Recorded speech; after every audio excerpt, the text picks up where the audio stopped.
Hey, what's up, players? This is Hall of Famer Teddy Long, and right now we're getting ready to have a six-pack challenge match with Potsy and Tino, the big podcast show. Holla at a player.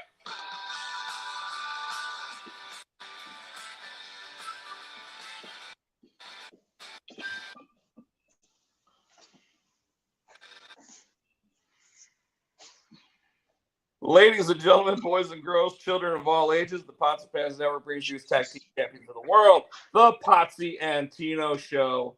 Yes, once again, we're back, and apparently we've got 4 opponents tonight that we don't know who they are, but I'm sure one of them, because it's Teddy Long, is the Undertaker. I think it's Dustin Your Glory. Yes, and 2 other ones are Dustin Rhodes and Keith Lee, because we're going up against Dust in Your Glory. Which, by the way, folks, before I get into all the other tribulations that we normally go through here, Tino could not stop laughing at that last week. He actually was here for like another 30 minutes laughing at that. Was it last week or the week before? No, it was last week. It was last It's week. last week. But he literally just he could not stop laughing, so he couldn't leave because he was afraid he'd like drive off the side of the road or something.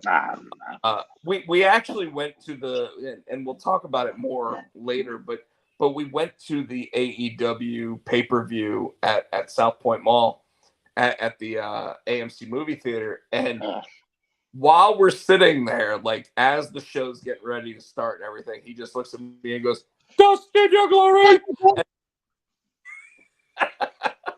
And the two of us can't stop popping at it. Like it really, I mean, the fact that they haven't started calling Dustin Rhodes and Keith Lee Dustin Your Glory, I don't know what's going on with it, but especially considering Keith Lee's gone like full silverback, like gray haired and everything else, like knowing that Dustin, as old as he is, calling him Dustin Your Glory kind of seems really truly fitting at this point.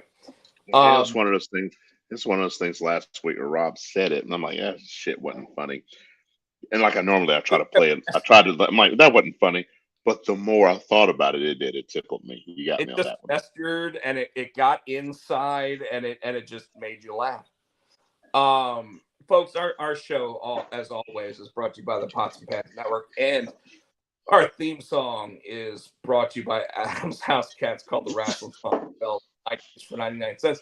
Apparently, Tino is drinking the Jim Beam apple while he's at home. Well, I started off with the Crown salted caramel. It's like, all right, but the Jim Beam apple thing I'm gonna finish. Did you not mix them together? I didn't even think about it. I had a little bit of the Crown, the Crown left, so yeah, so I did. So we're about to see. I got some. I think it's an eyelash in my eye, and it's aggravating the pure piss out of me. But all right, I been there, brother. Been there. And the pollen's been affecting me too, though. Dude, it's come out of nowhere, and it is thick as a sumbitch already. We saw the wind blow. I was sitting somewhere, and we were looking out the window, and the wind blew, and it was just like a yellow cloud. I was like, oh, and it seems like it came earlier this year than it does normally. I do think it did, but I think it's because our normal like first spring happens sooner. Interesting enough, you said the yellow cloud. So I was on a work call, and my boss had his daughter, or one of my bosses had his daughter on the call, and she was just sitting there saying like what was going on in school and stuff. And I asked her, I was like, Kylie, have you seen the yellow snow this year yet? And she's like, what are you talking about, Mr. Rob? What's the yellow snow? And I was like, oh, it's the pollen season. It's not what she meant. In North Carolina, for all intents and purposes, yellow snow is the pollen season. Like, we'll get feet of that shit. You know, yeah, not it's just my whole. This my all my cars are yellow. My whole. Yeah, I'm like, my home is here. Dust in my glory. So Tino, you know how we do, bro. Every week we start the show with the subject. What's up with you? What's up with you? Actually, I can't complain, man. It's been a pretty good week. Saturday, obviously, I worked this past Saturday and Sunday. You and I got together and went and did the AEW thing. I pretty much, because Nicole, that's what it was. So last Friday, Nicole went with some coworkers. One of her coworkers has a beach house, Topsail. So they did a girls' trip. It was like four of them. They went down there. So I was here with it's just me and Matthew. Friday night we chilled. Yeah, we chilled. We ate. We watched a movie. Saturday, same thing, hanging all day. I went and did a show. He chilled here, came back, we watched a movie, got up. Sunday, I did nada. I don't think I got out of bed. I don't think either one of us did. I stayed in the bed and watched TV all day. I caught up on This Is Awesome. I watched a bunch of those and just relaxed, man. And I needed it. I was so tired. And then Nicole came back Sunday, and then I left and met up with you. We spent over 5 hours at South Point watching the pay-per-view, but it was fun. We had a good time. And then I worked this week. This weekend, Saturday, I hit the road. I'm back in Hickory again for my monthly visits there, and then back home on Sunday. So it's just really just pretty much a laid back week. Can't complain. I'm tired today though, so I think like I told you, when I get off here, I'm probably gonna watch Poker Face, and then I'm probably gonna go to bed. I'm tired. Try to make it through Poker Face. And for those that don't know, Poker Face is on Peacock. It stars Natasha Lyonne. It's a Ryan Johnson show. So the guy that did episode 8 of well, he I guess what he's most known for is the Glass Onion recently, as well as the Knives Out movie on Netflix. Dude, it's an awesome show though. And you know what's funny? So Tino, when he was trying to explain it to me, said, "Have you ever watched Columbo?" And I was Does like, not remind you? Why is he bringing up some like 1970s Peter Falk shit, right? But you get it now. Well, here's what's really funny is today's episode ended when I was watching it, right? And you know what show it tried to actually like randomly just automatically go into? Fucking Columbo, dude. Yeah, yeah, like because it's literally tried to randomly put me on Peter Falk's Columbo, and I was like, fucking Tino sitting there saying Columbo. I wonder if this thing like listened to that shit and said no, because somebody said it was kind of like Columbo, because if you look at her character and the way she and her mannerisms and the way she talks, if you watch Columbo, it was the same, like, I'm a dumbass, but this is what I think, and he's coming across like he's crazy. He doesn't know what he's talking about, but he's smarter than everybody thinks he is, and that's the way she comes off. Now, for those of you out there, what's up, Matt? What's up, Matt? So Tino never left. So for those of you that like have never watched Columbo, I am going to point out that like the first episode was directed by a guy by the name of Steven Spielberg. No, I think you told me that, yeah. And there was like even like the producers are like high named like studio like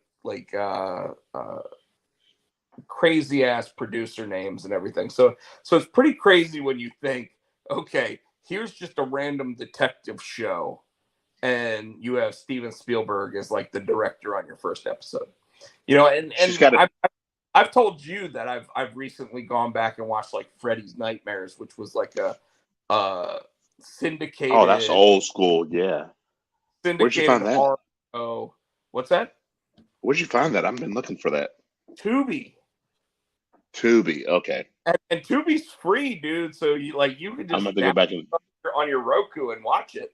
but they have both seasons of it, and like the first season, like the guy who directed The Exorcist directed the first episode of it.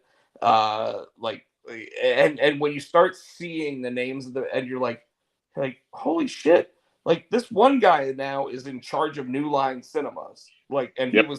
he was like a production assistant on one of the episodes of it, and he's now in Well, charge of the studio. well, because Nightmare on Elm Street is New Line Cinema, right? So he It probably was. worked his way up. Yeah, no, you're absolutely right. But pretty interesting to see like all the like Lori Petty was in an episode of it. Oh, Mariska Hargitay from SVU was in an okay. episode of it. So I mean, when you start seeing that, you're like holy shit. But remember, like ultimately, that show was on syndicated television before, like, so before like Paramount actually had Paramount Plus, they would syndicate all the Star Trek shows. So they had bullshit budgets, like terrible budgets, and that's why they were on like UPN and whatever. But then all of a sudden, like, when Paramount, which is owned by CBS, decided, hey, we're gonna start making these shows like Evil and all the Star Trek shows and everything else. Suddenly they had budgets where they could have stars in them and you're like, well, Netflix started that when they started doing their movies and all that stuff. You get the big name stars in the Netflix original movies. well, yeah, but like Paramount has owned CBS for years, and Right. but instead they were like, oh, we're gonna put all our really good like NCIS and CSI and all those shows on CBS because they get really good ratings, and then we're Yeah. gonna take other shows and we're gonna create this thing called the Paramount Network. Gotcha. And it was all like off on the side and whatever. And then it wasn't until like streaming services started becoming something like real that they were like, hey, maybe we should actually budget for multiple Star Trek shows. And I'll tell you, I literally just watched all 4 seasons of Star Trek Discovery, which started out as a before Captain Kirk thing, right? Oh. And then the craziness happens where they're like, well, no one's really buying into them being a before Captain Kirk thing. So somehow they get sucked into the future like 900 years. So they're even further than everything else that's ever happened in Star Trek, right? Well, to appease the people that still wanted a series before Captain Kirk, they created another series called Strange New Worlds. And Strange New Worlds was the Enterprise with Spock and everybody, but before Captain Kirk. Okay. So the very first episode of Star Trek that ever got created, okay? So 1963, I believe it was. Very first episode that ever got created, the pilot episode did not have Captain Kirk as the captain of the Enterprise. Had a guy by the name of Captain Pike. That name sounds familiar. Sure. So they when they got picked up for series, people didn't like Captain Pike. So they recast the captain as Captain Kirk, right? But they shown the episode where Captain Pike was the captain. So they, like, in the original series, they did this thing where like Captain Pike all of a sudden was like captured or something, and new crew of the Enterprise, which still included everybody else that was already there, but now a new captain, Captain James Tiberius Kirk, had to go and save him. And I think even he was like a bad guy or something in that original series, like episode that they brought him back. So after the whole J.J. Abrams movies and everything else that they did, where, they still had Captain Kirk as Captain Kirk and everything else, but they kind of changed the timeline, which kind of meant like all bets were off or whatever. they created this alternate thing where they started with Discovery because they were like, well, we want to do a Star Trek that doesn't involve the Enterprise.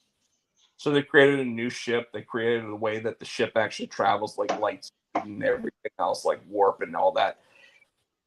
But then when the ratings weren't good on Paramount Plus, they were like, how about we introduce them to the Enterprise, right? So when they started season 2, and by the way, the whole show started with this woman named Michael, who her side story is that she's like Spock's stepsister. So like that's never been a thing in Star Trek, right? Like, so we're all sitting there like, what the hell's going on? Well, when they're playing the story along, it's all to try to figure out like, okay, can we find Spock?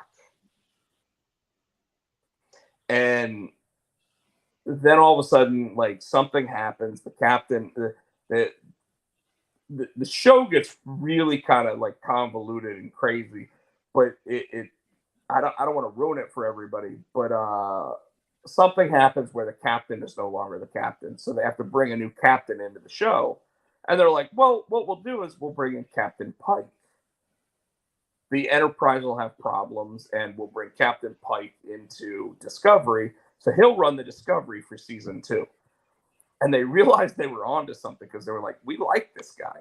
We really like him as a captain on the show. So they legitimately brought him in probably to save the show in production, right?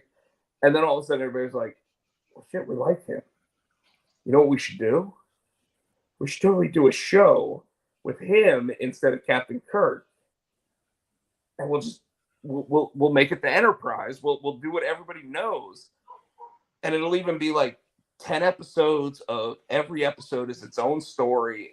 Like something new happens every episode. We're going to find strange new worlds, bold new life, civilizations, whatever, right? And they do all that. And then in the last episode of that show, they go, hey, we're going to introduce you to what if Captain Pike never left the Enterprise, and yet somehow he still meets James Kirk. Okay. And there's a lot of time travel shit and things like that going on. So like they're able to do that. But like in the episode, and I watched it again today too. In the episode, like Captain Pike sits there and he goes, you know, I've got to say that even though it wasn't on the best of terms or whatever, I feel like I was meant to meet you. Talking to Kirk, and Kirk goes, I feel that way too. And you know that it's like a wink moment, you know, like one of those. Anyways, those shows are really good, but the newest episode of Picard came out today. And Tino, I've been telling you all about it. That show, 4 episodes in, is easily the highest budgeted, best looking, and best story Star Trek movie that has ever been made. 4 episodes in. Damn. There's 6 episodes to go.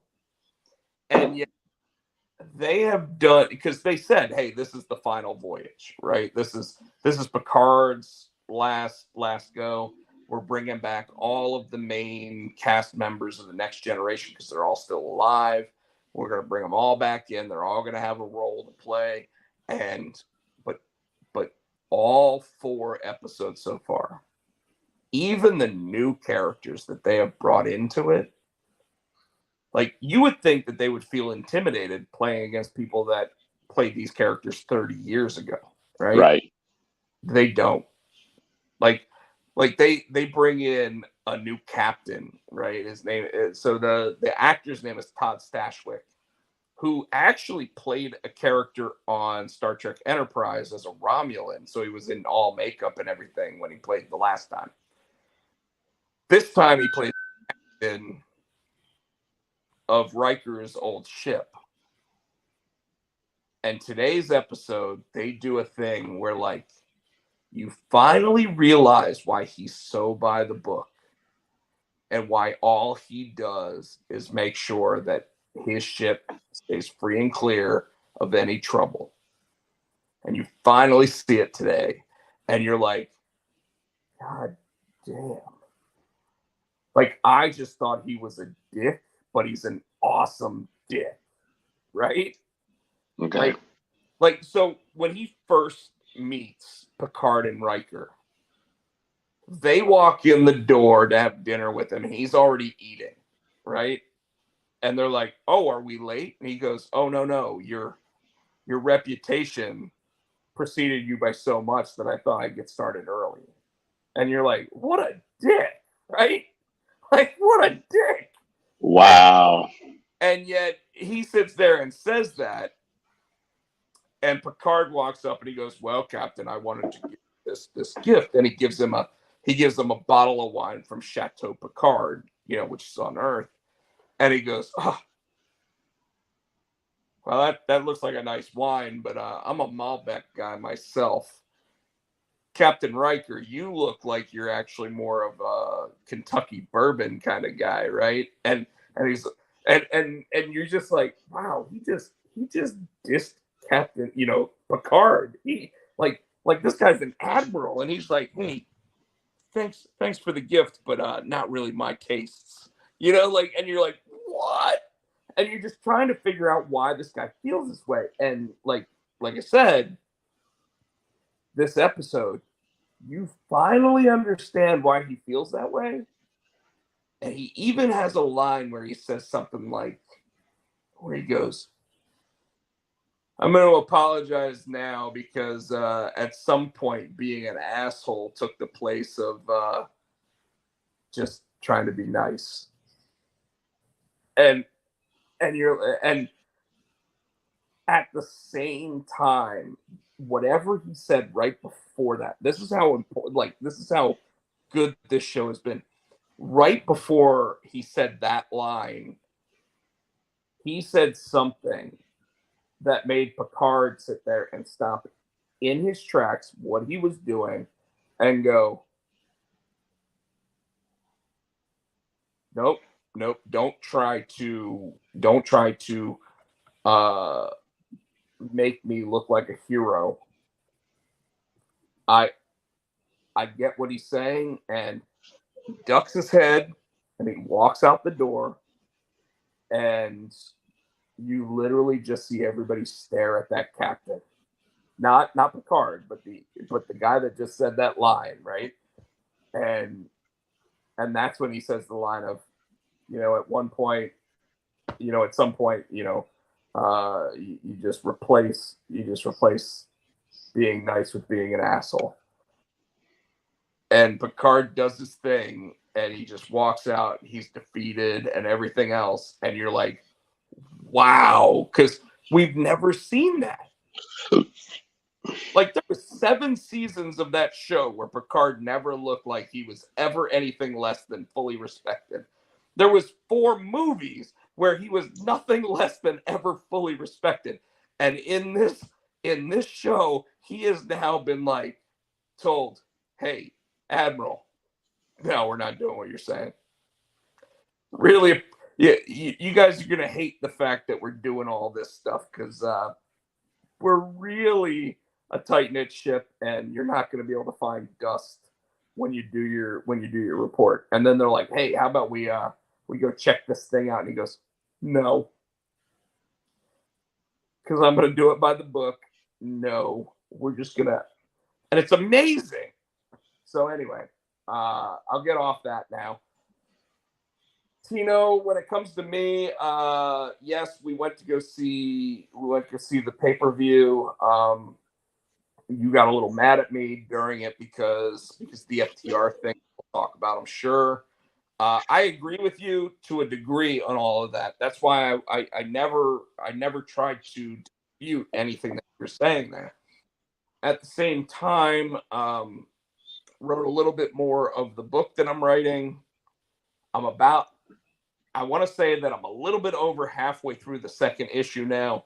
The artist told me yesterday that he's 9 pages inked already on the first issue. So I'm like, holy shit. Oh, is that the one you showed me the treatment for?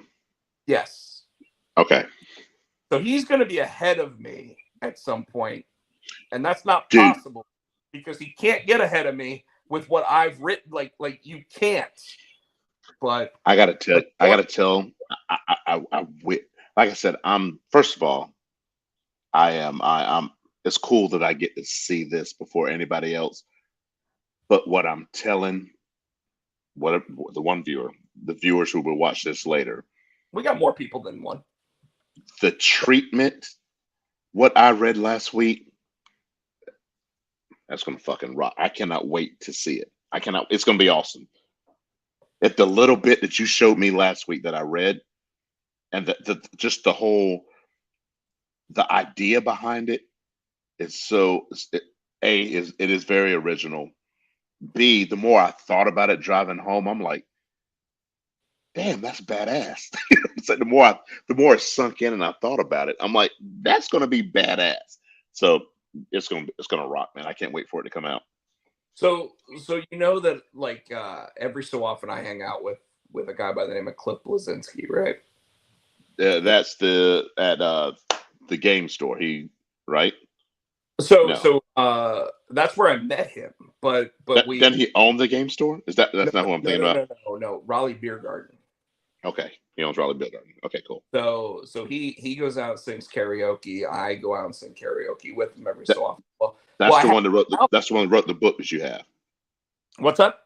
He wrote the book. He owned the. He did write the memoir. Yeah. Okay. Yeah.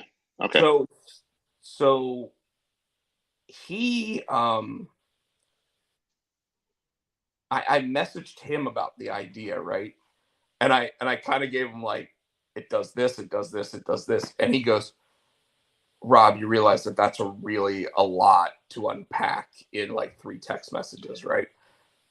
And I sent him the same thing that I let you read, and he's like, you also know that the text there is way too small to read on a phone. And I want to sit there and go, turn your phone sideways and expand it. You know, that's an old man trick. I picked that up because I have to do that a lot. I love him, but you know, like that's what I'm thinking in that moment is like, it's like, come on, dude. Well, you know, he has a comic book coming up. Oh, he does. They haven't exactly announced it. They haven't exactly announced who's publishing it or anything else. But I did send him 2 pieces of artwork for it this week. That I'm hoping at least one of them will get used to be a cover for one of the issues. And all I can say is that if it does, it'll be my biggest published work to date. Okay. Why is that? Because who's printing it, who's publishing. Okay. Can't really say yet because obviously I can't. I don't know if it's confirmed or anything else. All I know is it's gonna get done. Can I ask you a question though? Sure. Would that be a conflict of interest? Because with King Spot? No. Okay. Yeah. No, and that's a good question. I'll explain why. Keen Spot is okay with me publishing books elsewhere. Okay. And publishing works elsewhere. Because if my name gets bigger, what does that do? So do they. Yep. Makes sense. Exactly. So like even the book that I let you in on so that you could actually like take a look at the plot and everything else for, Keen Spot's okay with me shopping that. And in fact, the plan is to take like the first 6 pages, send it out to different publishers, see if anybody else is interested in it. Keen Spot's already said that they'll do it.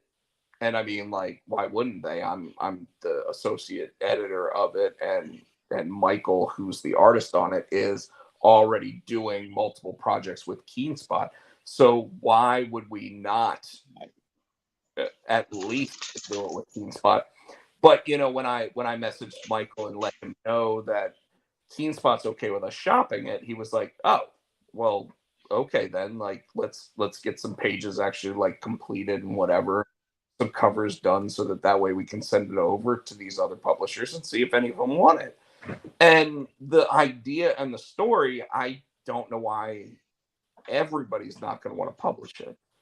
But, like there's politics involved and everything else and whatever. So, I mean, like, I may reach out to a couple people I know and say, hey, can you put in a good word and see what happens and see if we can get it published by somebody else, even though our home is always like we always want to do Teen Spot. But both of us, Michael and myself, even though we both have projects being published by Teen Spot regularly, like why wouldn't we want an Image comic book if we could get an Image comic book? You know what I mean? Yeah. So that was what I was asking. Okay, so that's cool that they are cool with you.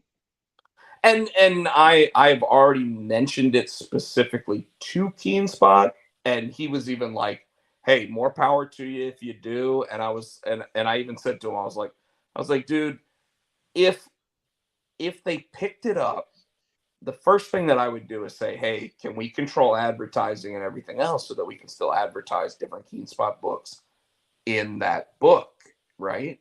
Because Image is very, like, for example, Image right now has a book coming out called Junkyard Joe. And Junkyard Joe is like a robot that was used in like the 1960s to help get through Vietnam and blah, blah, blah. But it's by the guy who created Stargirl for DC Comics, right?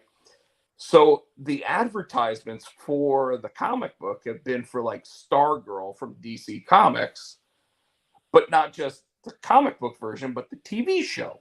So they've all the advertising and everything has been tied into other projects that he's worked on. Okay.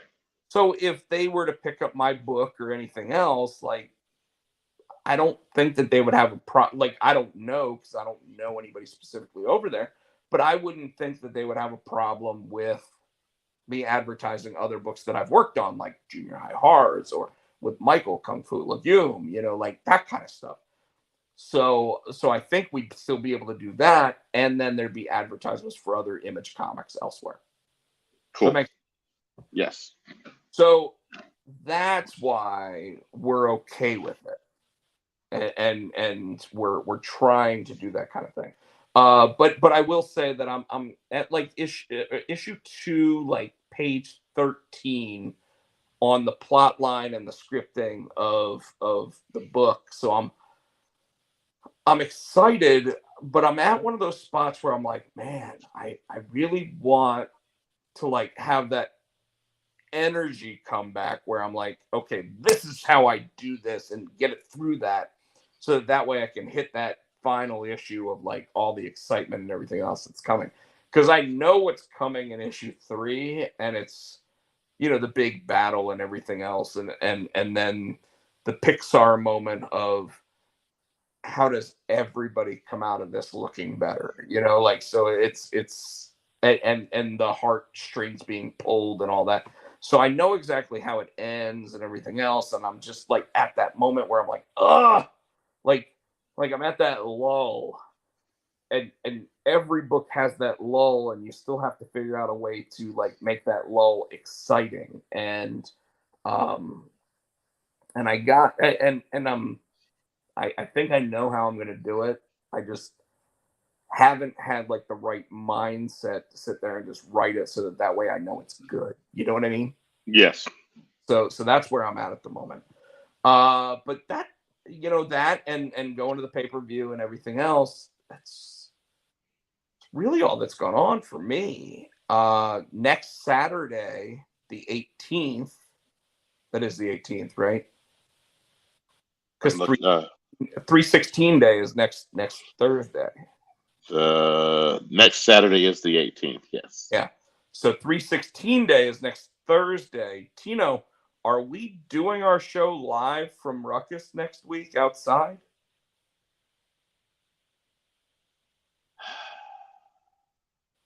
Because they're going to have Broken Skull and El Segundo out at their. I really think it'll be loud. If you seem to think we'll be able to find a quiet place to do it. If we do it outside, because they've got the outdoor area, I think we'll be fine. And Thursday's not nearly as loud as the other nights because they don't And have. do you think we'll be able to do the show? We got, and I don't mind, but you got drunk people. If we're trying to do a show, you got people. Hey, what are you guys doing? Ah. You know what I'm saying? I think if we're outside, we'll be fine. All right, I don't want to get in a fight. I don't think we'll get into a fight. I think keep this somewhat professional. You know what I'm saying? You got drunk people coming up, and we're trying to do a serious show. Worst case scenario, we'll attempt to do a show, kind of like we have done when we went to hockey games. And if it doesn't sound like we can get through it, we'll just call it for the night. Does that work for you? Yeah. All right. But and we're gonna find a place with lighting. You know what I'm saying? Unless you bring your ring light, because it's gonna be dark out. We should be okay. Okay. Because the outdoor area that they have actually is lit. I know, but you're talking about underneath the thing. That's what I'm saying. There's going to be a shitload of people. There's going to be loud. I'll figure it out. I'll figure out lighting and stuff like that. If you think we can do it, that's cool. Do it. I mean, even if we're a little bit darker than this, we should be okay. But next Saturday, which is the 18th, I will be out at Dragon's Lair in Fayetteville. Just doing sketches and doing stuff like that, maybe selling some comic books. But I haven't been out there in a while, so I figured, talking to Bernie, the owner out there, that it was time to go back out there and do a little thing. So I'll be out. You'll be out there. What's up? What time? So you tell people what time. They open at 11, so I'll be out there like 11 to 4. Okay. And then on my way back to Durham and Raleigh after that. So, and then it is official. Free Comic Book Day, which is the first weekend in May, the first Saturday in May. I will be out at Ultimate Comics in Raleigh, so the one off Capitol Boulevard. They specifically asked me if I wanted to be there. I said yes. So I will be there the first Saturday in May, which I think is like the 4th, whatever. But I will be there. So those are 2 appearances. And then I do have, if you keep up with me on Facebook, Instagram, Twitter, whatever, I will be announcing like 4 different conventions that I've got coming up shortly. So I haven't announced them yet, but we'll be doing that. Whew. That's everything that's up with me. Yeah, we're only 38 minutes in, so. I know. So you ready? Yeah, let's get this done. All right. So we did the show as of Thursday of last week. So let's go ahead and start with SmackDown. So SmackDown is this the SmackDown where Cody Rhodes came to SmackDown, and I thought it was interesting that and somebody else pointed this out. I want to see if you noticed it too. I think somebody was on YouTube was just looking at it too hard. But you noticed it. I noticed it too, and I thought maybe it was just me wishful thinking. So if you notice, and we'll get into the conversation that Cody and Roman had too. But what I want to make clear that I noticed when Roman had the belts, and he goes, Cody, I know you're gonna like this, and he threw the belts down. He threw the Raw belt facing Cody, so it's like kind of like facing Cody, and the SmackDown belt was facing Roman. And when he left the ring, he put both belts on his shoulder, but he made sure to put the Universal belt on top of the WWE belt. So I'm wondering if that, you know what I'm saying? And that might be looking into it, but foreshadowing that they might be splitting the belts, and he's going to keep, because if you think about it, Roman has been a champion for over 900 days, but it's been the Universal title. So if he loses the WWE title, that really doesn't affect his reign, because his reign really has to do with that Universal title. Or am I looking too much into it? Definitely. I'm looking too much into it. And here's why. Because he went like this with one, and he went like this with the other. So he took them off, and just the way that they came off is the way they went down. I love the opinion in there. But here's the problem with all of that statement. It's already been announced that this match is for both belts. Now, granted, I still look for the Jew in Paul Heyman. And I was going to say that because somebody else said that on YouTube. I'm like, who the fuck is watching our show? They said verbatim, pretty much word for word what you said. Cody wins that match. And after the match, Paul Heyman comes down with the officials, and there was a secret clause in the contract stating, yes, you only won one title. I'm like, fucking Rob said that months ago. But somebody else said that on YouTube too. So when you ask who's watching our show, here's what's funny about that, is that recently I have heard that there are comic book people that watch our show. There are these people that watch our, and I look at it and I go, well, YouTube says that we only have like 7 or 8 views. So I mean, like I don't. Well, maybe they're watching it after we've gone off. You know, it's still on YouTube. So it is like I go back and I look and I'm like, well, it says 16 views. Like, and by the way, 16 views on a YouTube show that was live broadcasting is not bad by any means. But here's the thing. I've been saying it for 7 or 8 months. In fact, I've been saying it pretty much since Triple H came into power. I think I even said it before Triple H came in power. But I don't remember, but yeah, you've been saying it a while. But I am gonna say that I'm not gonna say I told you so or anything else. But it wouldn't surprise me if that's what they pull. But I don't think that's what the plan.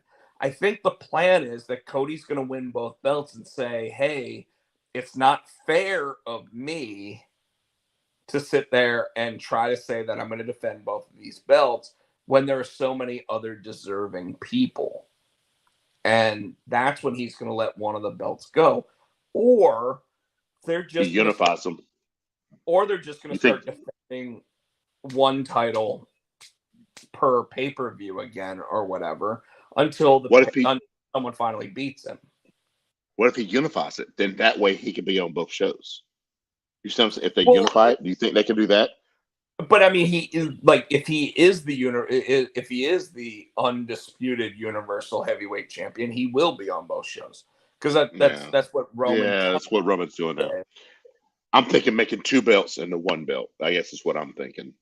Well, I think that you're onto something, but I think that they're going to separate the belts. I think that Cody's going to either relinquish one or he's going to go up against Gunther and he's going to lose one of them. Because at this point, the whole Gunther thing, based on SmackDown, like everybody's like, oh, it's going to be great if it's Drew versus Gunther. And it's like, and then they're like, oh, it's going to be even better if it's a 3-way between Gunther, Drew, and Sheamus. But I don't think it's going to be a 3-way. I think it's going to be a ladder match. And I think that what might happen is on night 1, you have a ladder match to determine who faces Gunther on night 2. And it's going to be all of those guys that were in the ring on night 1. It's going to be LA Knight. It's going to be Drew. It's going to be Sheamus. And then maybe by night 2, someone sneaks their way in to make it a 3-way. And I'm okay with that too. Like, I'm totally okay with all of that. So you think it's time for Gunther to step up and be a world champion? You think he's ready? Dude, he's totally ready. He's held the Intercontinental belt for 300 plus days at this point. Like, he is ready to be world champion, and he's ready specifically against Cody Rhodes to be a world champion. Because I'm telling you, Dust in Our Glory is not going to be a long-term thing. It's until Dustin Rhodes' contract runs out. And I could totally see them doing the whole Rocky IV thing where Dustin comes in and says he's getting ready to retire, but he's still got some in the tank. And Imperium's music hits. And Imperium walks down and Gunther says, "Oh, you think you've got everything that it takes. You think you still got it. You think, well, guess what? I'm going to destroy you." And when he destroys him, that makes Cody have to put the title on the line. Okay. And you have that moment. Like, and maybe it's less Rocky IV and more Creed II. Right? Mm-hmm. But regardless of that, I would love and by the way, Dustin Rhodes, if he had to go out on his sword and his shield, do you not think that he'd want to put his brother over? Oh yeah. Big? Oh yeah. Like, oh yeah. Like they legitimately. I would hope when Dustin, because I think he is going to come back to WWE before he retires. I just hope they let him come back as the natural, as Dustin, and don't try to slap Gold Dust back on him. No, he with Cody Rhodes coming back as American Nightmare Cody Rhodes, Dustin will come back as Dustin Rhodes. Like, he might even do a speech where he's retiring Gold Dust and blah, blah, blah. And if I had to say it, the character that will get him into the WWE Hall of Fame is Gold Dust. It's Gold Dust. We think he'll come back as the natural, or just Dustin Rhodes? He'd just come back in as Dustin Rhodes. Like, okay. the natural dude.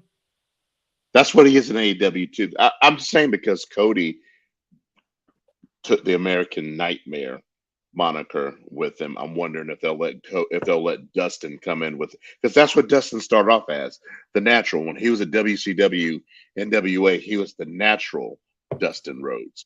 He's at AEW, the natural. So I'm wondering if they will let him keep that moniker when he comes back to WWE. I think that he would come back the same way that Mick Foley came back in his last run, which was Mick Foley. Okay. Yeah, when Mick had like 2 matches in WWE as Mick Foley. And I think that like Dustin will come out, he'll say, "I'm here.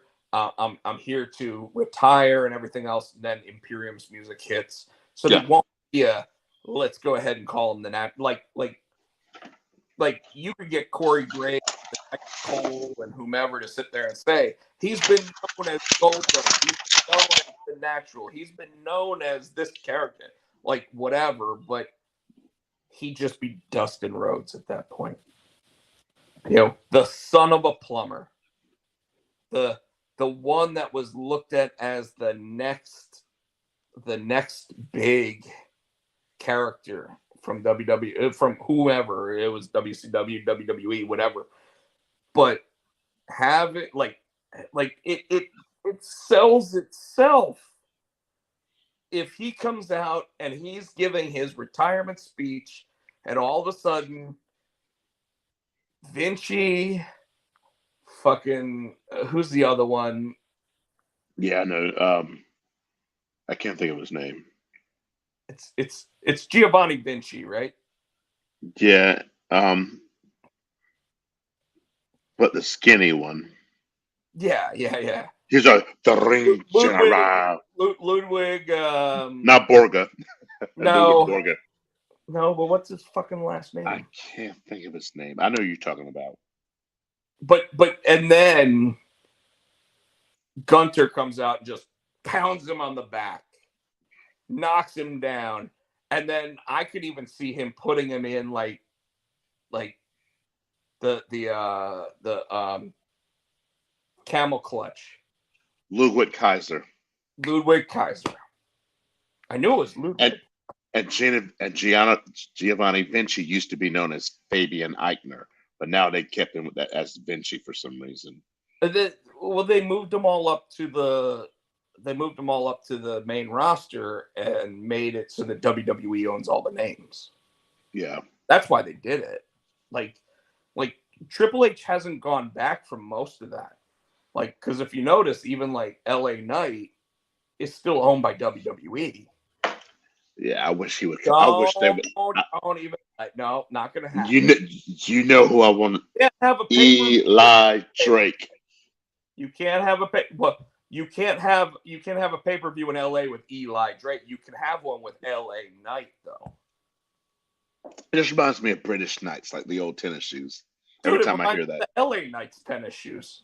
Oh yeah, that too. I forgot about those. Yeah. So, but anyway, but I'm telling you, like it is set up. So if they go that route, and either Dustin's contract ends and they're able to use him, or they buy his contract out from AEW so they can use him, expect by SummerSlam. Oh yeah. An angle where and even if they don't end up using Dustin because Dustin is okay with being in this Keith Lee tag team, which Dustin Oglery. I'm gonna I feel like I just said humana, but you did. I'm gonna.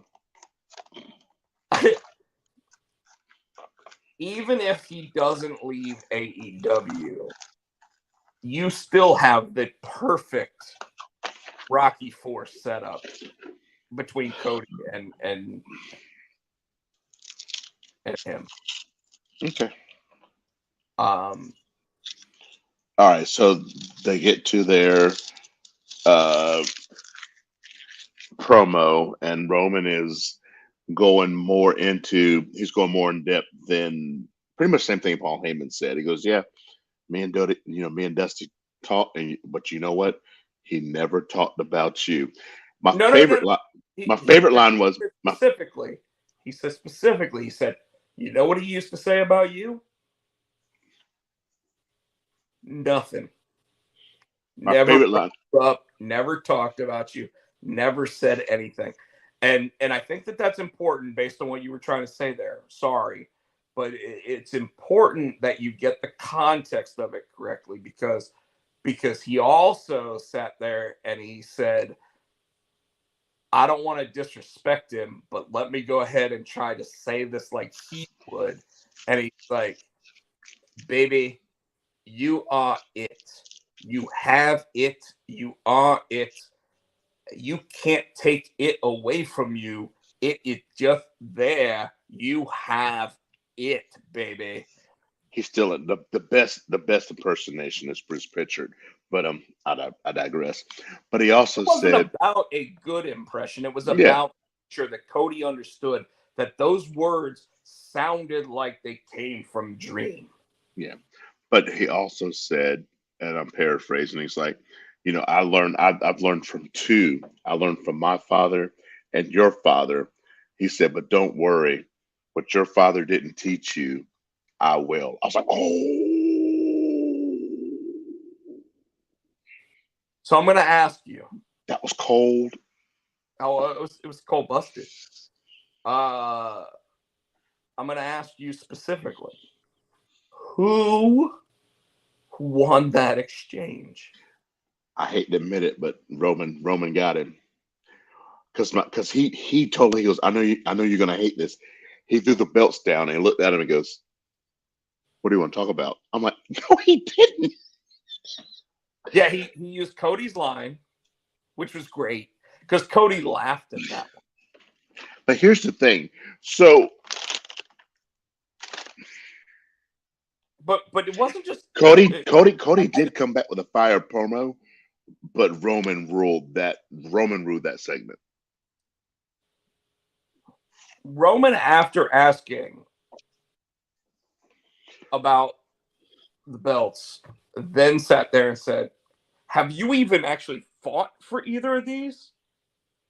And I love how he went street, because he was like, "Have you even main evented WrestleMania? Because I done did that multiple times." And I loved how he said that, because it was like, bro, don't come into this house like I got this. I done. Roman has come such a long way with his promos, and this promo proved it there. He's come such a long way from suffering succotash. And you know what promo I'm talking about. He's Dude, he's come come a such a long way. he's come such an amazing way from. I just recently watched one of his first promos when he was like NXT champion before it was NXT. So it was FCW champion. Yes. And he was like a guy that literally looked like a pimp. Yeah. He looked like a pimp. He had the black slick back hair, and he didn't on, but he had two women at his sides, and he would sit there and basically say how much better he was than everybody else. And he's come such a lot. Yes, the suffer and succotash thing, that was never going to be him. He was never going to feel that moment, right? No. And you and I have talked about it, and I have said that Roman found his way when they brought him back. It was at SummerSlam 2 years ago. But when they brought him back right after he filmed Hobbs and Shaw with his cousin The Rock, and I guarantee that Joe and Hawaii had conversations with Dwayne Johnson. Oh, yeah. And Dwayne was like, stop letting them tell you what to say. You can see, I can almost see. Do and go into them with who you want to be, and tell them that this is the only way that you're coming back, because right now they're telling you you don't have to come back because of the pandemic. So if you're going to go back, tell them who you are going to be when you come back, and they have to accept that. And guess what? And he did. And in his promos, you can I can see he has sprinkled some of the Rock into his promos. If you listen, some of the Rock's, you get that Rock vibe. He made it his own, but every once in a while you can hear some of the Rock sprinkled in there. I disagree to a degree there, but I will say that you want to know what you actually hear is you hear more of the Uso out of him now, because the Usos were always a little bit more street cred with what they were saying. And when he sits there and he says, I done did that. Yeah, but you can also hear it's like he goes, you don't do that. I mean, his voice inflections, you can hear the Rock in it. You don't do that. What? You know, it's very subtle. I agree with you. He does have the Usos, but I think he has the Rock sprinkled in. He has taken a little bit of each, but he's made it his own, which makes it awesome. Absolutely, and I cannot disagree with. I can't disagree with you. Like they have actually created another superstar, another megastar, and we thought for years that it wasn't possible anymore. We thought John Cena was the last one. John Cena thought John Cena was the last one. John Cena in 2016 had a match with Roman Reigns where he said, the reason I have to keep coming back is because you can't take the reins. But here's the thing. That's because I think that, yeah, but I think it's because they were writing for him. And I think once he came, like you said, I'm sure he had a conversation with The Rock. I'm sure Paul Heyman got in his ear. But I'm sure once they let him be him. Let him, because I think he's one of those who they don't write really. They write bullet points for now. Him, Kevin Owens. There's only a few that they do it for. I think if you let him be, and we both said this. If if if they don't believe it, we're not going to believe it. You need to let him be authentic. Let him be him. And I think that's what they're doing. They're letting him be him. You know what I'm saying? They're letting him have more leeway, more say in his promos. Oh, 100%. However, and yes, I am going to use the Howard Finkel here. However, sorry, it's such a good statement. I am also going to say that I don't think that Roman would have ever become this version of Roman without those growing pains. Like, for example, the Rock's moment to pass or fail was a lot smaller than a lot of these guys nowadays. Like, he legitimately had, and I don't know who you're talking to, but he legitimately had, the Rock legitimately had. I was telling my son to go to bed. I'm sorry. Matthew, go to bed. But the Rock's moment legitimately was smaller. Like, he almost failed, right? Like, it's if you watch Young Rock, you've seen it. If you watch the Rock's documentaries on Peacock, you've seen it. Like, he knew, if I don't get that 5 minutes to sit there and finally change my character, I'm done. And same thing with Austin. And if you watch Young Rock, you know that, like, he even started purposely going over on time and everything else, and he would ask for forgiveness. But it finally got to the point where Vince McMahon sat there and said, it was magic. Like, we got to, and I'm sure Stone Cold Steve Austin was doing the same thing. You know, like obviously Austin is the biggest star that the WWE's ever had as a WWE star, but The Rock is the biggest star to ever be in the WWE, to ever be elsewhere too, right? And I think that's important to say. I think it's important to say that Austin was the biggest WWE star ever. But The Rock is the biggest star to ever be in the WWE. Yeah, because he's done more outside of the WWE. Absolutely. He's a megastar. Yeah. He's a megastar. No, absolutely. And Cena's not too far behind him. Well, and we could talk about that, because obviously we'll talk about Monday Night Raw. But when it comes to SmackDown again, and when we go back to Roman, going back to the Roman Cody thing, because we got to bring it back. Sorry. No worries. Yeah, I got off track. Roman and Cody looked a little out of place. Like, Roman was saying what he was saying, and I think Cody knew where the bullet points were supposed to be, because I don't think either of those guys have a script. I think they're both going off the cuff. And he literally looked at Roman and he's like, so you didn't send Paul out there to just set me off. You basically admitted that everything that Paul came and said was the truth, and that Dusty really didn't love his children as much as he loved his WWE children. And Roman's like, duh. like that's what it felt like. It was like, duh. And that's when Cody finally, like, had a firelight under his ass, and he was like, that's why I have to exist. That's why I can sit there and say I need to exist, but based on what you said, I have to exist, because I have to not only prove you wrong, I not only have to prove Paul Heyman wrong, I not only have to prove the WWE Universe wrong, I have to prove my dad wrong, that I actually do belong here. And that, in that moment, You saw it, you felt it. Here's my problem with all of what we're seeing and what we're hearing.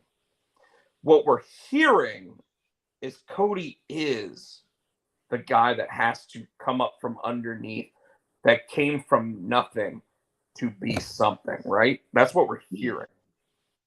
When we see them, and you see Cody in a 3-piece suit wearing $500 shoes, and you see Roman wearing a t-shirt and wearing jeans. And tennis shoes. Who do you, Tino, over here, who do you relate more to visually?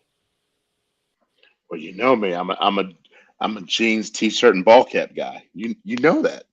I'm a jeans, t-shirt, and ball cap guy. So, how long before the WWE universe sits there and goes, Cody, for fuck's sake, man, you're killing your own gimmick, saying that you're the son of a plumber.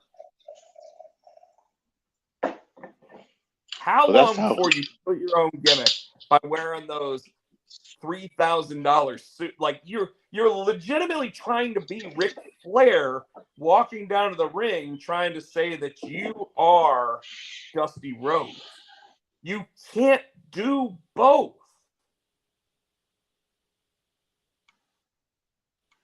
But that is kind of his thing, though. But trust me, I get it. Like if I went from where I am right now, today, and tomorrow got told, we want to buy your cartoon and we want to give you like $2 million. Do you not think that I would have a suit to wear every day for a week? I goddamn tell you right now, I will absolutely have a suit for every day of the week because I'm going to have media appearances. I'm going to have this. I'm going to have that, whatever. I get all that. The first time we saw John Cena wear a suit was either at a WWE Hall of Fame appearance or after he finally left the WWE long term to make movies. He still wears that same suit, it looks like. It's the same blue suit he wears all the time. Well, it looks the same because that's where they got all their footage. The last time he was in town, they got all their footage. Don't fucking bullshit that. But I mean, that is a custom-made suit. Yeah. And if you watch the Rock versus John Cena Rivals thing on A&E, you saw that he immediately sat there and said, well, let's go ahead and break one of these out so that we can talk about this. Like, and you would have never seen him break out the liquor and the suit and everything because he wanted to be the everyman. And he was. And I think that that's the one thing that when I look at Cody Rhodes, I do not believe him when he says, I need to do this. Cody, you already got all the money in the world. You're never going to be a guy that's looking to pay for the car payment by doing a signing. You're not ever going to be that guy. I don't believe it. Right. But when I look at Roman and I see him wearing a t-shirt and he talks about family, I believe that. You know, is that weird? No, I see what you're saying. I get what you're saying, yeah. It just feels like a massive disconnect. And they'll get away with it for WrestleMania. But I don't expect to see Roman wear a suit at all. And here's what's, to me, the funniest part of what I'm saying is that Roman, when he came into this character, said he wanted to play the mob boss. Which means if anybody was going to wear a pinstripe suit, and anybody was going to wear, like, not just a 3-piece suit, but like a 4-piece suit with the fucking hat and everything, who would it be? I don't know, because remember when Jericho was going through that phase when he was a champion, he was coming out wearing suits, but he was a heel. And you know what I'm saying? Cody is trying to be a face. I'm trying to think of any faces. Triple H, when he was a heel, when he wore, like, dressed up. Batista, I don't remember any face champions wearing suits. Babyface champions, the only time you'd ever And Stone Cold did, but he did that as a swerve because he was fucking with Vince. Well, I want to go ahead and say this. WWE does have a dress code backstage. So if you are doing a media appearance or anything else, unless approved to wear less than a suit, you show up wearing dressed to the nines. Oh, they wore a suit to the arena to change into for that night. And it's very similar to hockey players. It's very similar to basketball players. It's very similar to football players. They want to be a legitimate sport in those ways, so that's why they do that. Totally agree. But the difference is that and Roman when he was on Jimmy Fallon. Yes, he wore suits.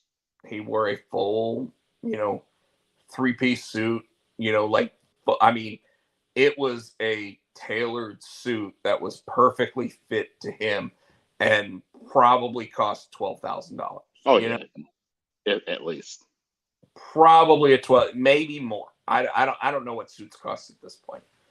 My point to this is that when you see Cody walk out wearing a full 3-piece suit, wearing $500 shoes, does he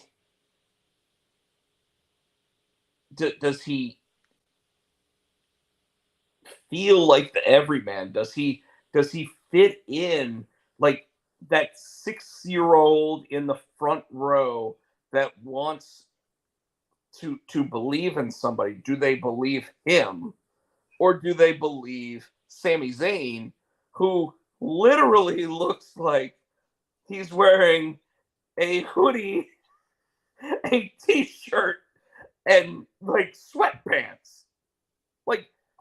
I'm gonna be honest with you, I really feel like it makes me rethink why I love Mick Foley so much, because Mick Foley was more like me than almost any other pro wrestler I've ever seen. Hacksaw. No, because I wouldn't wear those blue shorts. But I would wear Mick Foley sweatpants. Maybe not his sweatpants, but I would wear sweatpants similar to his sweatpants. Anyways, but and again, I feel like we've dragged this on, but do you get what I'm saying? Mm-hmm. Do you feel the same? Do you disagree? Do you? Yeah, I see what you're saying. It doesn't fit if he's trying to be an everyman. I see what you're saying, but for now, people are cheering him. It's working, but I'm worried after WrestleMania if he's still trying to be that everyman. But Seth Rollins, but he didn't really dress in suits. Well, you know what the difference is? The difference is that, like, when Roman goes against Sammy, everybody cheers Sammy, everybody boos Roman.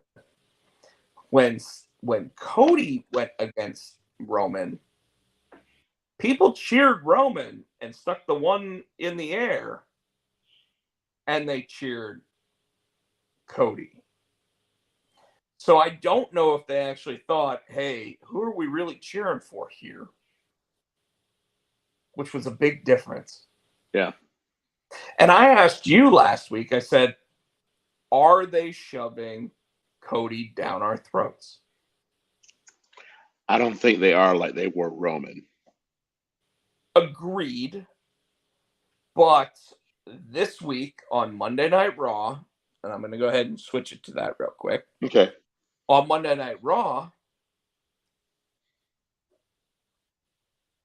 they made sure to have John Cena pass the torch. We say that, but he held his hand up and all that. I'm not going to say he passed the torch, because all the pictures that I saw of the passing of the torch, like Hogan to The Rock, Rock to Cena, and then Cena to Cody, the first two, there were matches. This third one was just John Cena holding Cody Rhodes' hand up, like, I really don't want to face this kid.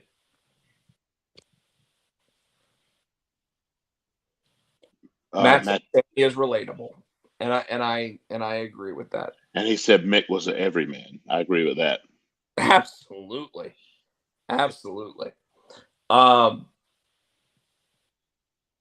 So the John Cena passing the torch thing, like you said, I don't really know if that was a passing of the torch more than it was just a, hey, here's a pat on the ass, go down in the ring and, do your thing, kid. It was, but in wrestling, the passing of the torch always seems to be an actual match. Am I wrong? I can see that. I can see where you're not Rock, wrong. The Rock put over Brock. The Rock put over Cena. Hogan put over The Rock. Like in all those situations, that's kind of how it was. Cena putting over Roman last year, kind of, or the last time that they faced each other at SummerSlam 2 years ago was kind of the same thing. You know what I mean? Mm-hmm. And then at the end of the night, when Sammy,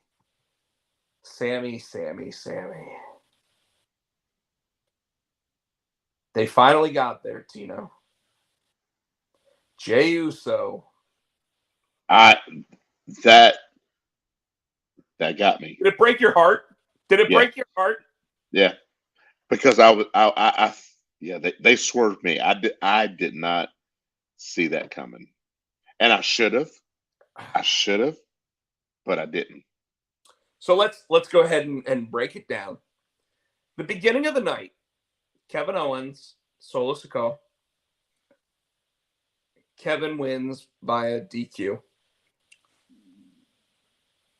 And then at the end of the night, you have Jimmy Uso, who on Friday night was told, get your house in order, or Roman's not going to be blaming Jimmy, and he's not going to be blaming Sammy for or Jay or Sammy for the problems. He's going to be blaming you for the problem. Right. As the match goes on, Jimmy Uso's in the ring, and Jey Uso hops up on the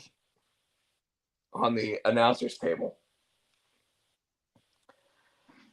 Sami Zayn takes advantage of that and pins Jimmy Uso 1, 2, 3. Jey Uso then gets in the ring, says something to Jimmy. It doesn't make it verbal or audible or whatever, so that we can't hear it. And he goes outside the ring and he stares Sammy down.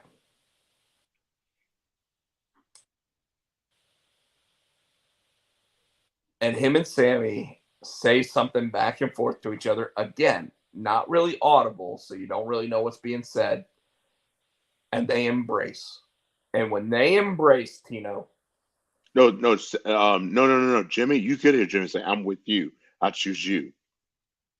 I heard him say that. To Jay.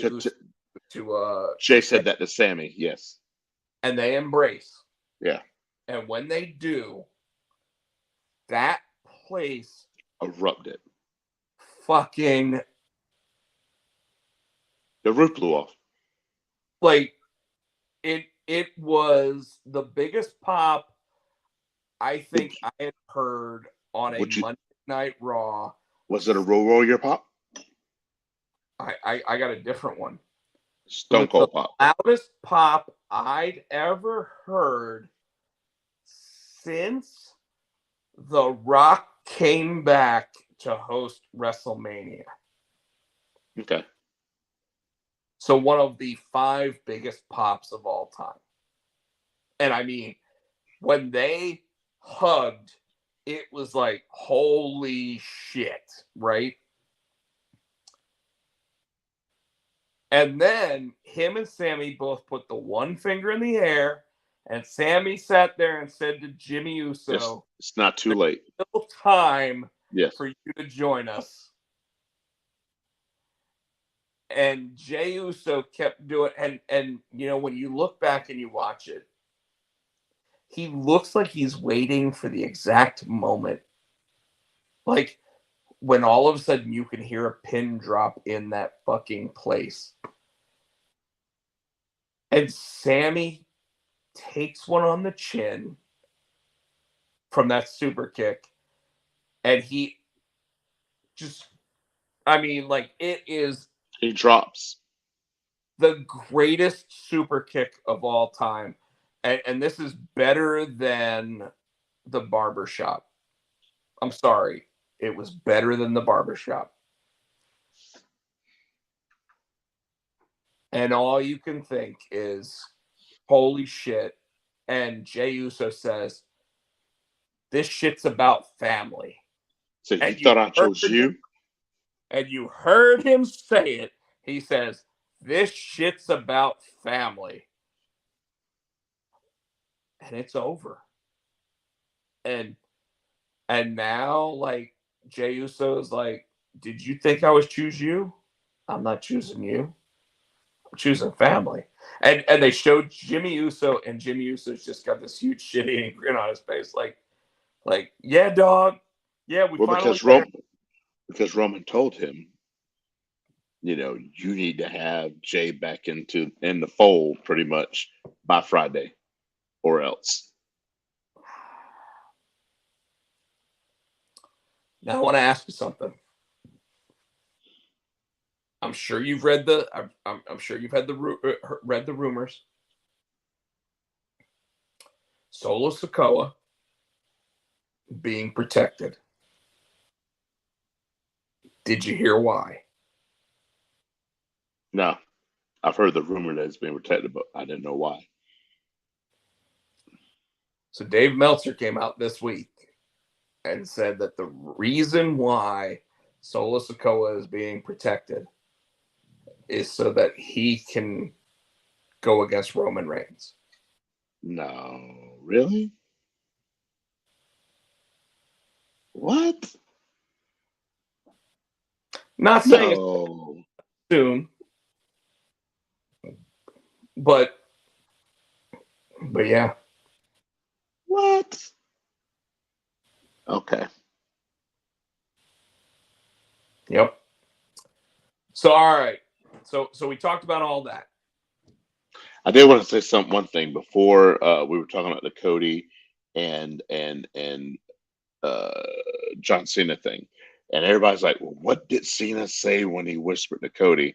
Cody came on Twitter and told everybody what Cena said, and Cena told Rose, reward their noise every time.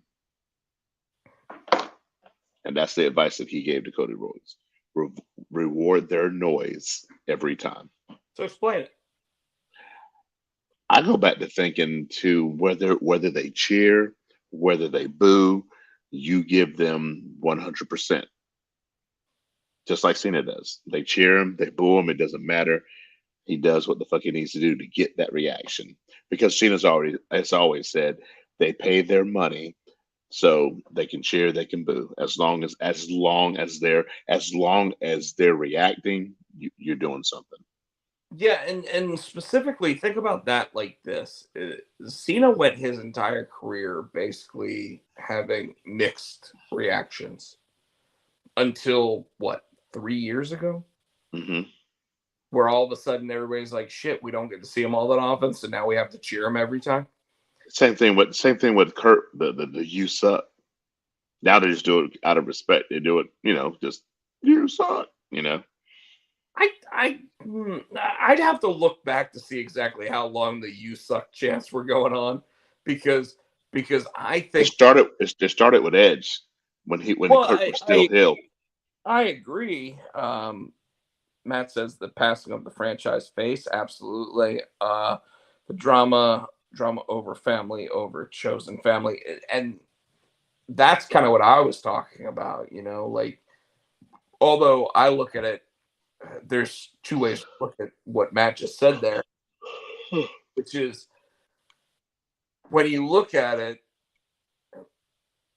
visually, the person that looks like they relate the most to everybody is the bad guy here.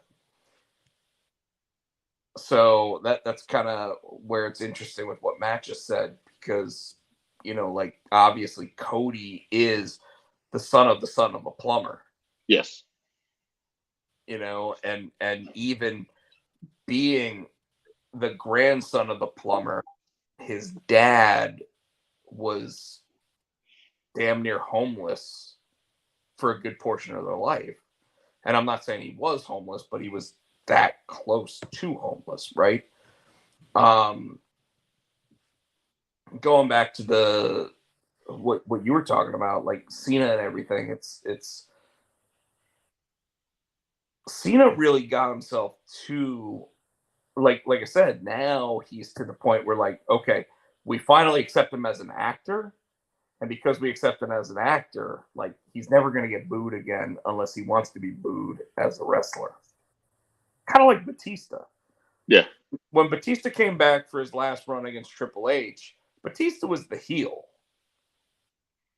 We didn't necessarily agree with that, but he was like, give me what I want. Like Blue Tista. Blue Tista. Exactly. Hey, we're all going to wear black, or we're all going to wear blue. You go ahead and come out when you're ready, Dave, okay? And then, of course, like, Batista's the only one wearing blue, and Randy and Triple H are like... All right, ready to move on? Yeah, let's talk about we got it. Damn, it's almost an hour and a half. So let's do. Oh, you want to do NXT? Okay. Well, it was a pretty big NXT show. Specifically, you called a superstar out that you thought was going to step up, but it ended up being somebody totally different, and it caught me off guard. The other guy caught me off guard. They did announce him, so I figured, okay, he's in the audience. Rob was right. They swerved every fucking body during the Waller effect. Yes. Which, by the way, is a great segment. Oh, yeah. That's having the Twitter feed thing go by and everything, like, they need more of that. I don't want to overdo it. I think that every show should have one guy that does that or one girl that does that, but they need more of that. Well, they got him, and they got that one chick who's streaming live or whatever. The new girl's coming in, so right. I think that's good for now. Agreed. I'm fine exactly where that is. But you're right. We got that Grayson Waller effect. Grayson sits there and talks about Shawn Michaels, and Shawn's like, I don't know what happened. You and I used to be good. We used to be like we used to work with each other. We used to get things done. And then all of a sudden Grayson says, you became Vince. You stopped letting me do what I wanted to do. You stopped taking my ideas. You started telling me what I needed to do.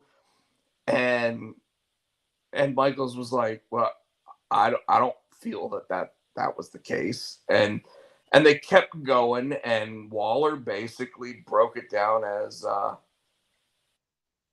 I want a match. How about you face me? How about at Stand and Deliver, you and I go one-on-one, and you bring back the Heartbreak Kid, and you show the world that you still got it, because I don't believe that you got any of that at this point. And Shawn, like I said, I expected Dragon Lee, and you were right. He said, I'm not. He said, as much as I want to do that, I can't. Well, Shawn Michaels did it in the Shawn Michaels way. He sat there and said, they've backed up Brinks trucks to get me to come back. and I've said no all but once, and I won't tarnish my legacy any further. But I have a guy that bleeds NXT.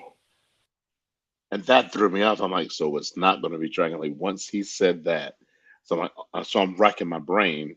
So I thought it was somebody still on the roster, on the NXT roster. No, he brought back the original heart and soul of NXT. Ladies and gentlemen, Shawn Michaels brought back Johnny Wrestling, Mr. Johnny Gargano. And the look on Waller played that good. You see, like he saw a ghost. It was remember back when it was Mick Foley and Triple H, and Mick Foley's like, I'm coming back with and he ripped the shirt, and it was Cactus Jack. The reaction that Triple H gave, that was on par with this reaction that Waller gave. And you know the history behind it, right? Gargano last night in NXT, when he gave that long speech as NXT 2.0 was starting, and he said, I'm going to go away, and I don't know if I'll be gone forever. Heartbreak gave me the mic to sit here and say what I wanted to say, gave me all the time that I need and everything else. Who was the guy that beat him down? I forgot about that. It was Grayson Waller. So here's my next question, because they're not really doing anything with him on Raw. Do you think he's going to be another Apollo? He's back on NXT to stay, or you think it's just a one-off? It's WrestleMania weekend. Okay. I think that what you're seeing is that, okay, so there's been a lot of talk about how Hunter did not overbook WrestleMania like Vince used to. So it's to save money, if you will.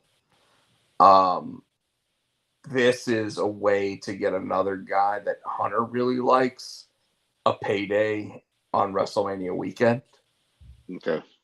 At the same time, I do still think that we're gonna get like I told you, I think we're still gonna get like a 7-man intercontinental, like whoever wins this match gets an intercontinental title match. I think we're still gonna get stuff like that, but they haven't announced any of that.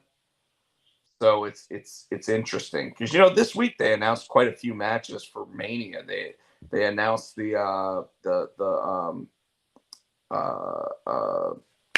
Bailey's group versus Becky, Trish, and Lita.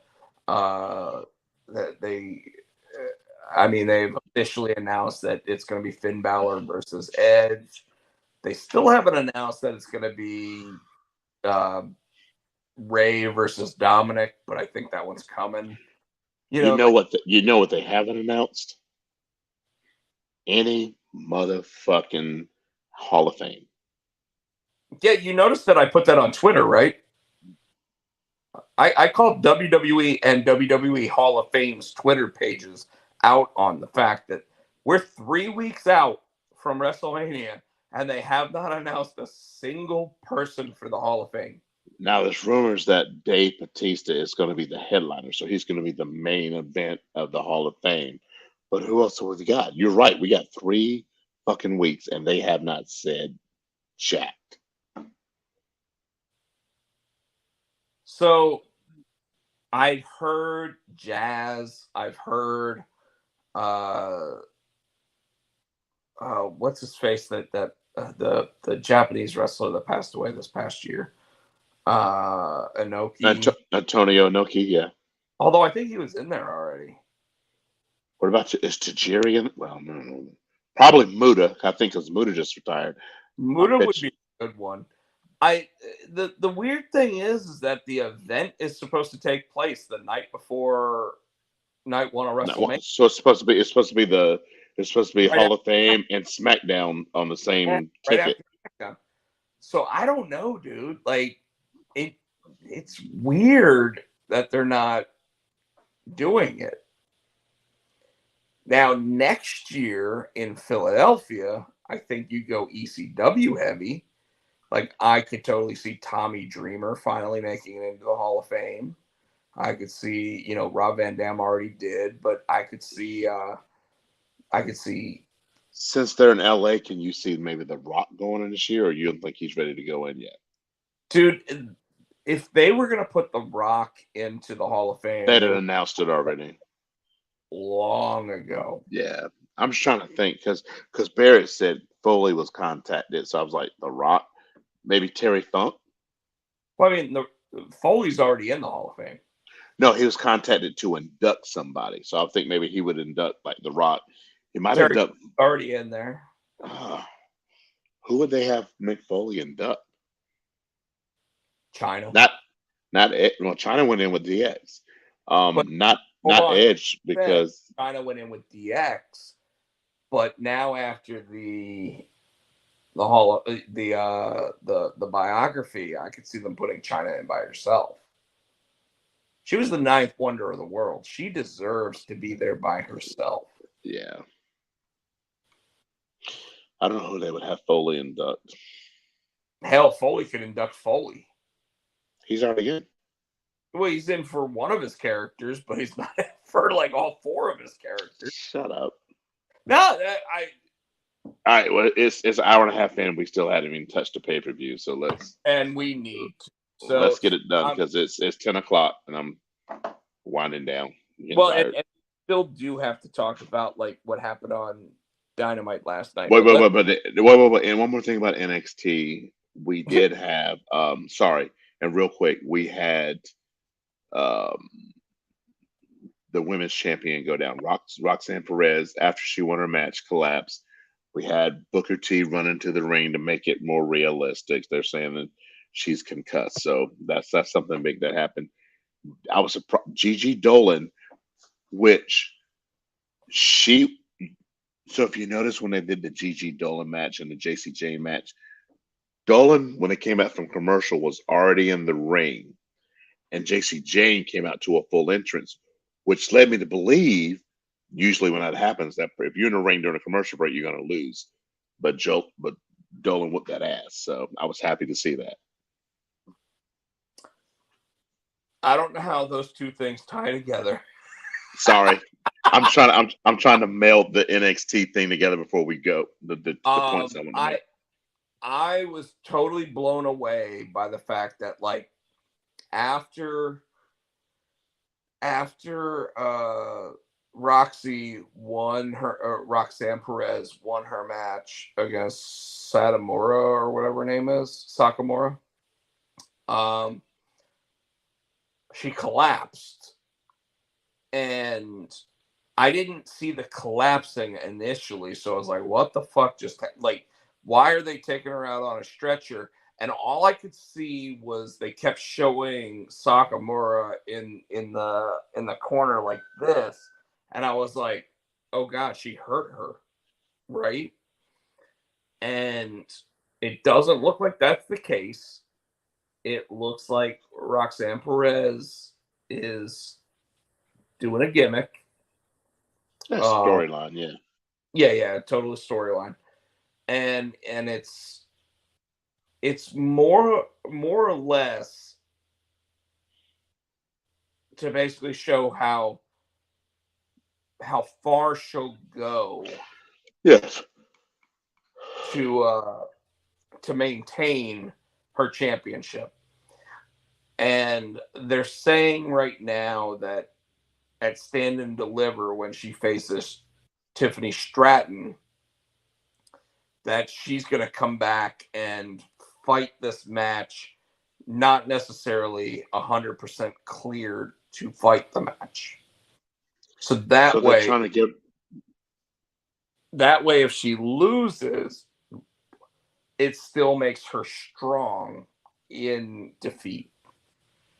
So we're thinking. So if Tiffany Stratton wins, are we looking at maybe Roxanne moving up already, or you think she's still not ready to move up to the main roster yet?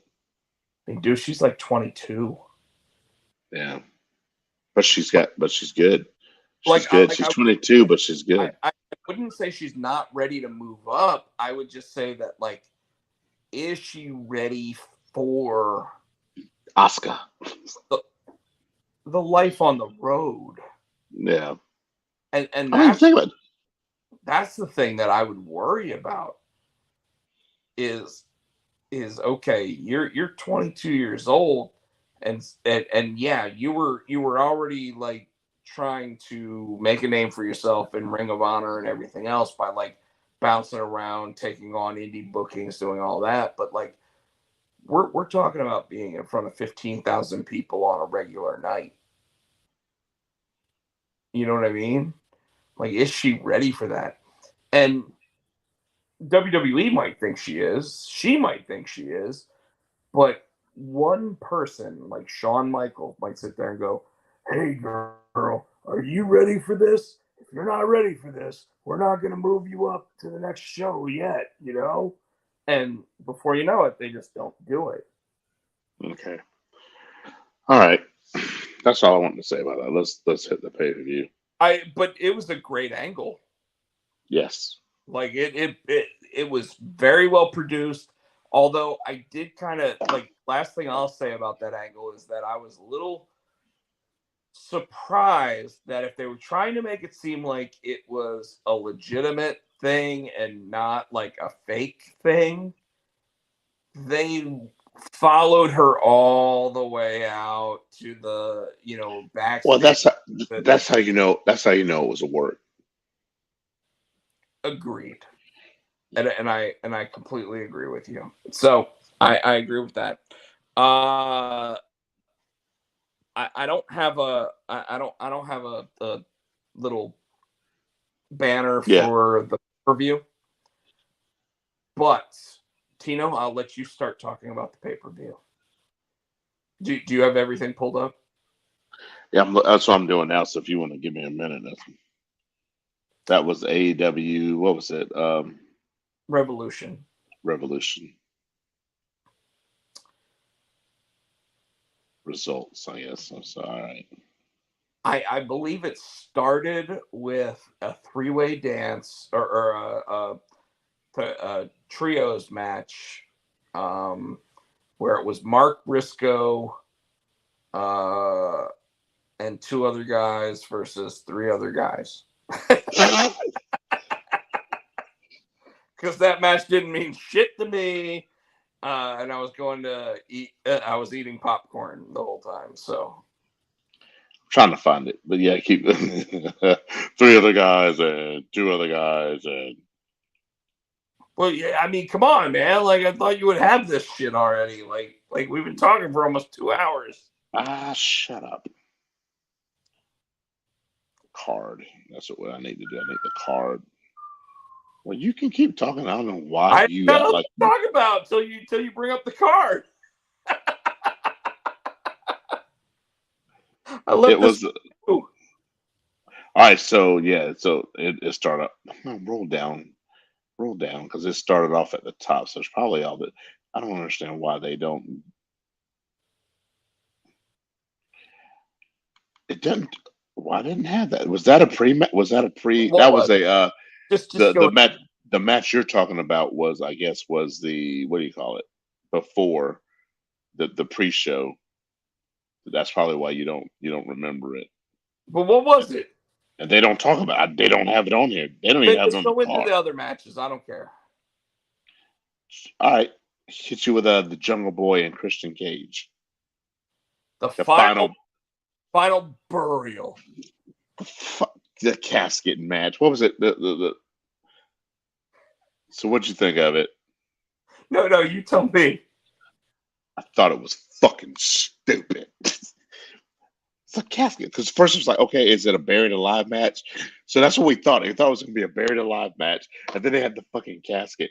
And so they put him in the casket. And then you get the casket door slams, and all of a sudden it goes, and it falls on the ground.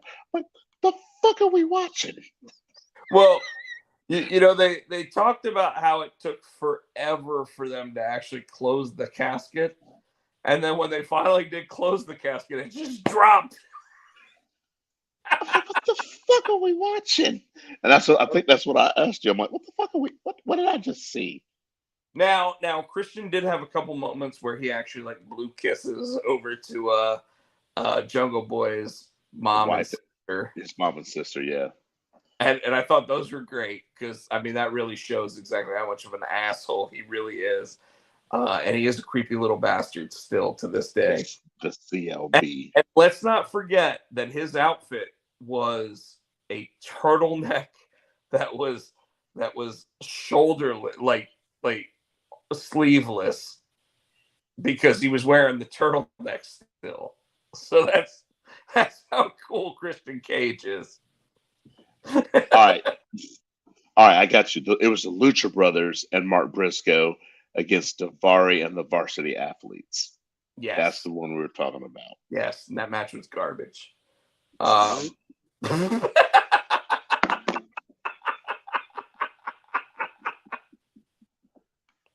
Sorry, it was garbage. Oh, that was fun. That match was garbage. All right, so after that, I'm on Bleacher Report, so hopefully they're putting it in the order that it happened. So the first match, that's right, we were surprised. It was Jericho and Starks. Yeah. And you're like, are you going to sing? I'm like, no. And then people started singing in the audience. I'm like, in the theater, I'm like, okay, man, maybe. And then you were like, Judas in my mind. I become, man. Anyway. I was surprised that Starks won this one. And I thought Jericho was going to win it. I know that he's, and you know, that goes against my 5-year-old, you know, Jericho got the best of Starks, so Starks was going to win the pay-per-view. But I honestly thought that no. Especially when Guevara came down, I'm like, there it is. Well, they even like teased like baseball bat hit and everything else, didn't they? Yes. So I agree, but I think Jericho knows that his career's starting to wind down. And, you know, he got himself into really good shape for a while. And all of a sudden it looks like the love handles are starting to sag again and everything. And I really shouldn't say anything because obviously I need to lose like 70 pounds.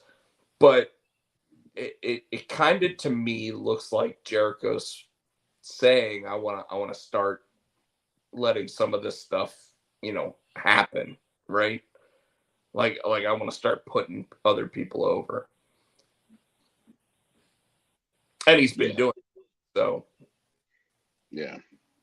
All right, so that match, obviously, we know Starks won.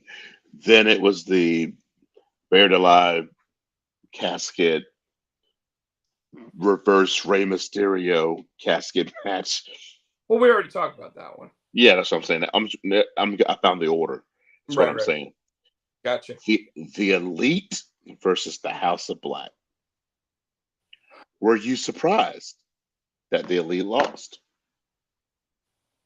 Yes and no. Okay, why?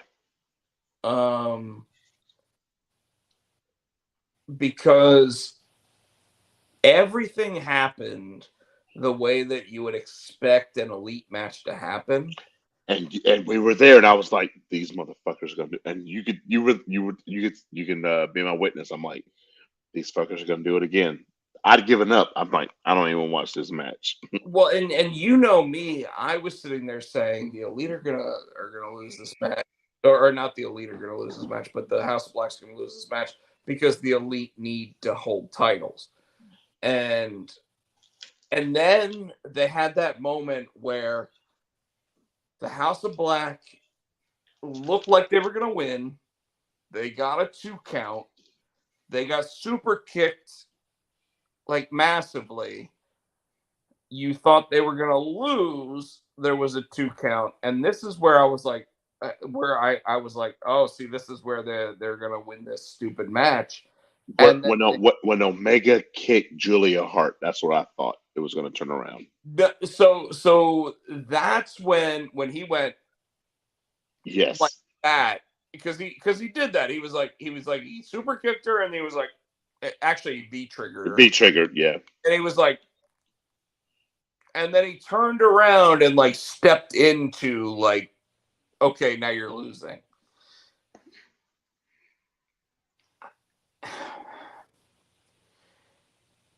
We don't have enough time to talk about my feelings on the Elite. We already know my feelings on the Elite.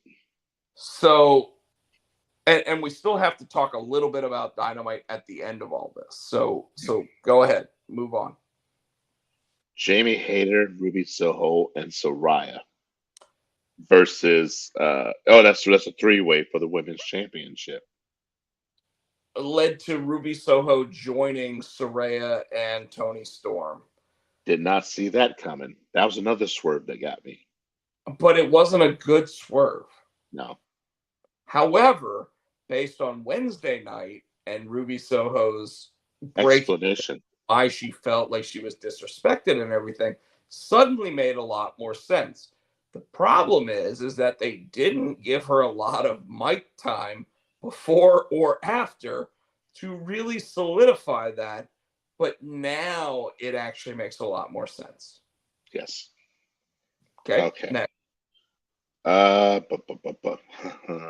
Moxley and Adam Hangman Page. I think the funniest comment or the funniest thing from the announce table, you and I both laughed when they said, what did they say about the wind blowing on Moxley? When Taz sat there and said, when the wind blows, John starts to bleed.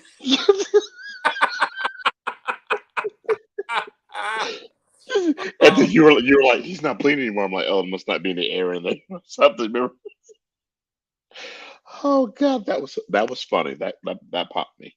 Well, I don't know if you looked at the Facebook group this week.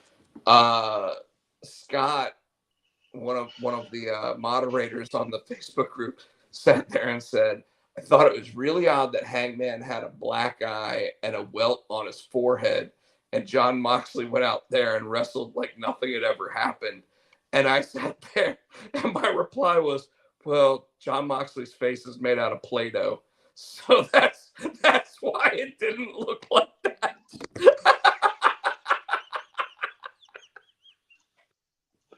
But in that match, come on, dude, that was funny. But in that match, when he brought out that fork, you said something. What did you said?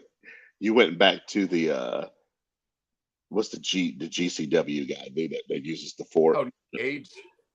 Yeah, you said something about the Gage match. Yeah. So what do we? So this match, I mean, it's what you would have expected. Hangman had to get that win. He had to get a win back. He did, and then Wednesday night they went right back to the gimmick. Yes. Why? Don't know. I almost think that what they're really trying to do is set up like a 5-way trios titles match, because it kind of looked like what happened on Dynamite was Moxley and Claudio ended up beating Silver and what's his face, Johnny Hungy. Yeah, Silver and Silver and Hungy. And then Yuta joined in and they started beating him down. Then Hangman came down and Hangman got the shit beat out of him. So then Evil Uno came down. The Evil Uno came down, and that's when Hangman came down. Uno came down first. Evil Uno came down. So here's what was really weird about all of it. Evil Uno came down to stop them from beating up the other two, and they did. And then Hangman came running down, and Hangman just ran right past certain people, and nobody was hitting him. And then he turned around and he got beat up by all of the Blackpool Combat Club. Like it was like, oh well, this guy's not. We don't have to worry about him. He said we're not fighting him anymore. Oh wait. Let's beat the shit out of him now. Like what the fuck? Yeah. I didn't really understand it. but I get the feeling that what they're trying to do is build the Blackpool Combat Club as a trios, build and by the way, I think they're trying to do all of this because again, you already know my feeling about how the Young Bucks like to book themselves into championship caliber shit. I feel like they're doing this to make that the most important tag team titles going on because even though you're getting ready to tell me that a team came back. Well, wait. We'll wait. We'll come back to that because there's a couple more before we get to that. Let's do it. Let's go. Joe and Wardlow, which was the weirdest ending to a match. I mean, Wardlow pretty much choked Joe out. I mean, it's totally possible that someone will use your own move against you in a wrestling match. And that happened. It happened in the main event. It did. All right, now we can talk about what you're talking about. AEW World Tag Team Championship. And why? And you said I got mad at you because you pissed me off. Because I have been saying since not the Young Bucks, since the Ass Boys won that title, I said it makes sense story wise because when FTR left, they were the ones that were in a kind of a dispute or an angle or whatever you want to call it with FTR. So it makes sense for the Ass Boys to keep the belt, FTR to come back and to beat the Ass Boys for the belt. And my thing was, I've been saying that all along, and you've been kind of like, no, you were saying that the Young Bucks were trying to keep it because the Young Bucks are trying to get it back on themselves. I'm like, no, I've been calling it. And then what pissed me off was like, yo, I've been calling it too. I'm like, no, bitch, you've been arguing with me the whole time. That's what pissed me off. You've been telling me I was wrong, and you were arguing with me. That's why I got mad. Here's where I agree and disagree with you. You're absolutely right that you've been saying that the Ass Boys were going to lose these titles to FTR at some point. I've been saying the whole time that behind the scenes, the Young Bucks have been making sure that nobody cares about the World Tag Team titles. That way, when FTR finally wins them, and nobody's watching those segments on Dynamite or on pay-per-view, Tony Khan finally sits there and goes, well, fine, we'll put the Young Bucks against FTR, and FTR will lose to the Young Bucks, is what I was basically implying. But then you just said that but you just said it with the trios. Now you're saying that the Elite is trying to make those trios the same thing you're saying for the tag titles. The Elite are trying to make a time in which the Young Bucks can just take the World Tag Team titles.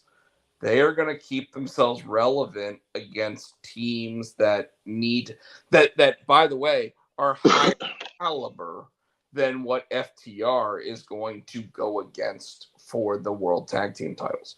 Like FTR going up against the Ass Boys is literally like, I don't know, the Rockers going up against Barry Horowitz and the Brooklyn Brawler. I get that. But I think once they get the titles from the Ass Boys, the teams that they'll go against, they'll probably go back against the Acclaim, and they'll probably have some more tag teams coming up. Very possible. But don't you feel that like some of the heat that the Acclaimed had built up going into their match against the Ass Boys was taken away from them by losing to the Ass Boys when the Ass Boys nobody cared about? Yeah, but I think, and you're right, but I think it was the quickest way because they didn't want to put. I think Tony Khan is more like a Vince. He don't want to face against the face, so he has to put he has to put that championship. The Ass Boys are transitional champions, is what I'm saying. They're placeholders until FTR comes back. I agree with you, except you literally took the worst possible transition champions because remember, Swerve and Our Glory were transitional champions. They literally were two random dudes put together. And unfortunately, here's the thing. Here's the biggest problem with the tag team division in AEW. It's the same problem that everybody has with the tag team division in the WWE. Oh, we just randomly decided to put two guys together. Now, right now, FTR versus the Ass Boys is not that. But when every team that you face is that, nobody gives a shit about who your champion is. And I could go on. I think there's more established teams in WWE than there is in AEW, though. My point is I could go on a massive rant about this, and I'm not going to because we still need to talk about the main event. We still need to talk about whatever else we need to talk about, and we need to talk about Dynamite because some crazy shit happened there. All right, so let's get it going because it's 2 hours in. I know, and that's why I'm not trying to drag this on. All right, and then the next is just the 60-minute Iron Man match, which I remember you saying I hope that they don't go. You know what you say? You hope they didn't go the whole time. 0-0. Yes, and they did not, and I was I was ecstatic at the fact that they actually went multiple falls. Same time, so on Dynamite, here's the deal. MJF won. Yes. In overtime. With cheating and then beating Danielson with his own finishing move. The bell lock. Okay, so that we've got that. So let's go to Dynamite. Well, I don't even want to just go with Dynamite yet because I do want to explain this. Danielson got the first fall. Yes.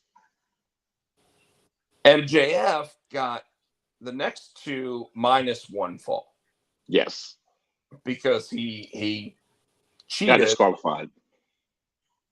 And then and luckily they actually realized it, even though they didn't have the referee say, "Oh, disqualification." Fall. Because you got pissed about it. I did. Yep. And then all of a sudden I noticed that they added the fall. Yeah. And then they started talking about it, and I was like, okay. Interestingly enough, though, was this a no disqualification match? Well, yes, because it was an Iron Man. It was an Iron Man rules. Yes. So not a no disqualification match. Because MJF got disqualified during that fall. Yes.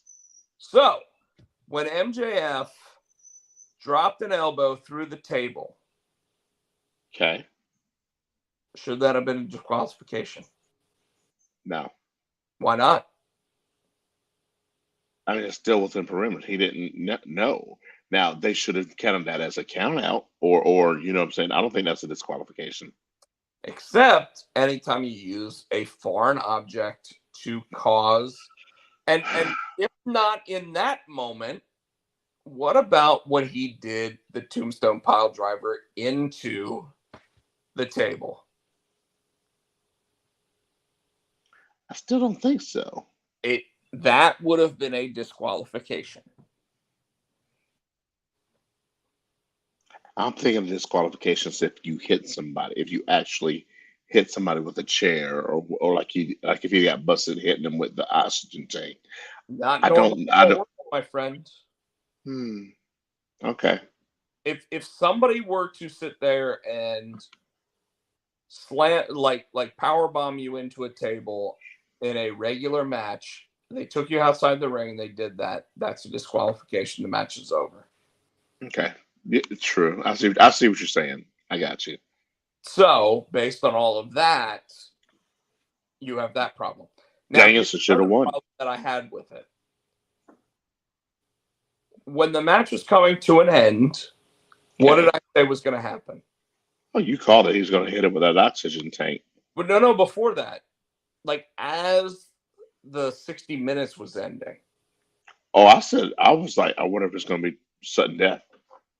But I called that he's going to have him in a submission hold, and he's going to tap out as the Yes, clock. yes.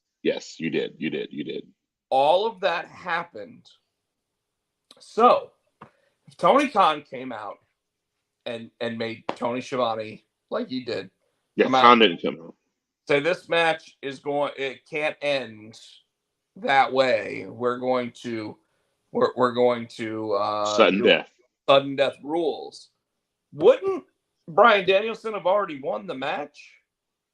Because sudden death would have been from the moment that the time ended until somebody submitted or lost, and MJF did that already. Yeah, I see what you're saying. So, my point to all of this, and you're right, the match ended when MJF ended up hitting him with the oxygen tank that I totally called was going to be the illegal object used to do it. And then he put him in the label lock, which Bryan Danielson... I did not see coming. Totally makes sense, though. Yes. When we go to Wednesday night, okay. My problem here is this. Is one, the booking of the match was perfect if you wanted a rematch. And here's why. Number one, Bryan Danielson got the first fall. These two had never fought in a match before. So all he'd have to do is say, if we had just fought in a regular match, I'd have beaten you. I deserve a rematch. Second issue. They go the entire time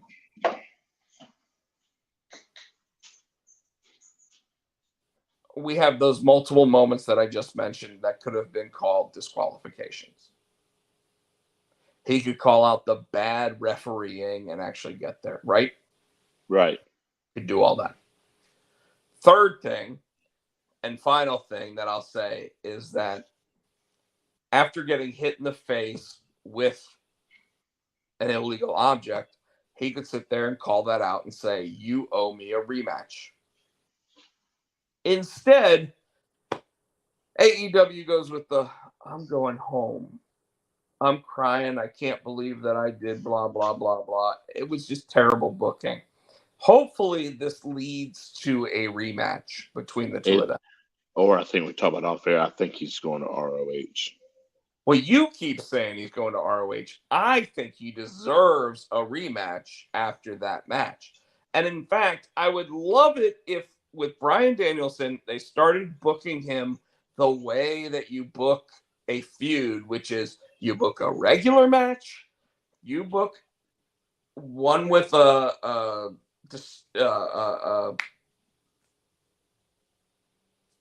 stipulation, mm-hmm. and then you book a final match. Like, I'm tired of him booking the final match first. Hey, let's do a 60-minute Iron Man match because why the fuck not? No, shut the fuck up, Bryan Danielson. Do a regular match, lose the match, have them sit there and say, I could do better, have a stipulation, and then finally get to a fucking Iron Man match. Like, don't fucking give us the Iron Man match first. Yeah. It's fucking garbage. Agreed. Okay. Last thing I want to say now. Powerhouse Hobbs. I don't understand why they booked that match that way. That was the dumbest, laziest, fucked up booking that I've ever had seen in my life. Even worse than that. Even worse than that. That match literally took a guy who they had built up over months. They wasted it. They blew it. And you want to know how they could have done it? And they could have actually pissed everybody off and done it right? Instead of having it be QT Marshall. Samoa Joe. No. Even better. You ready for this? Taz?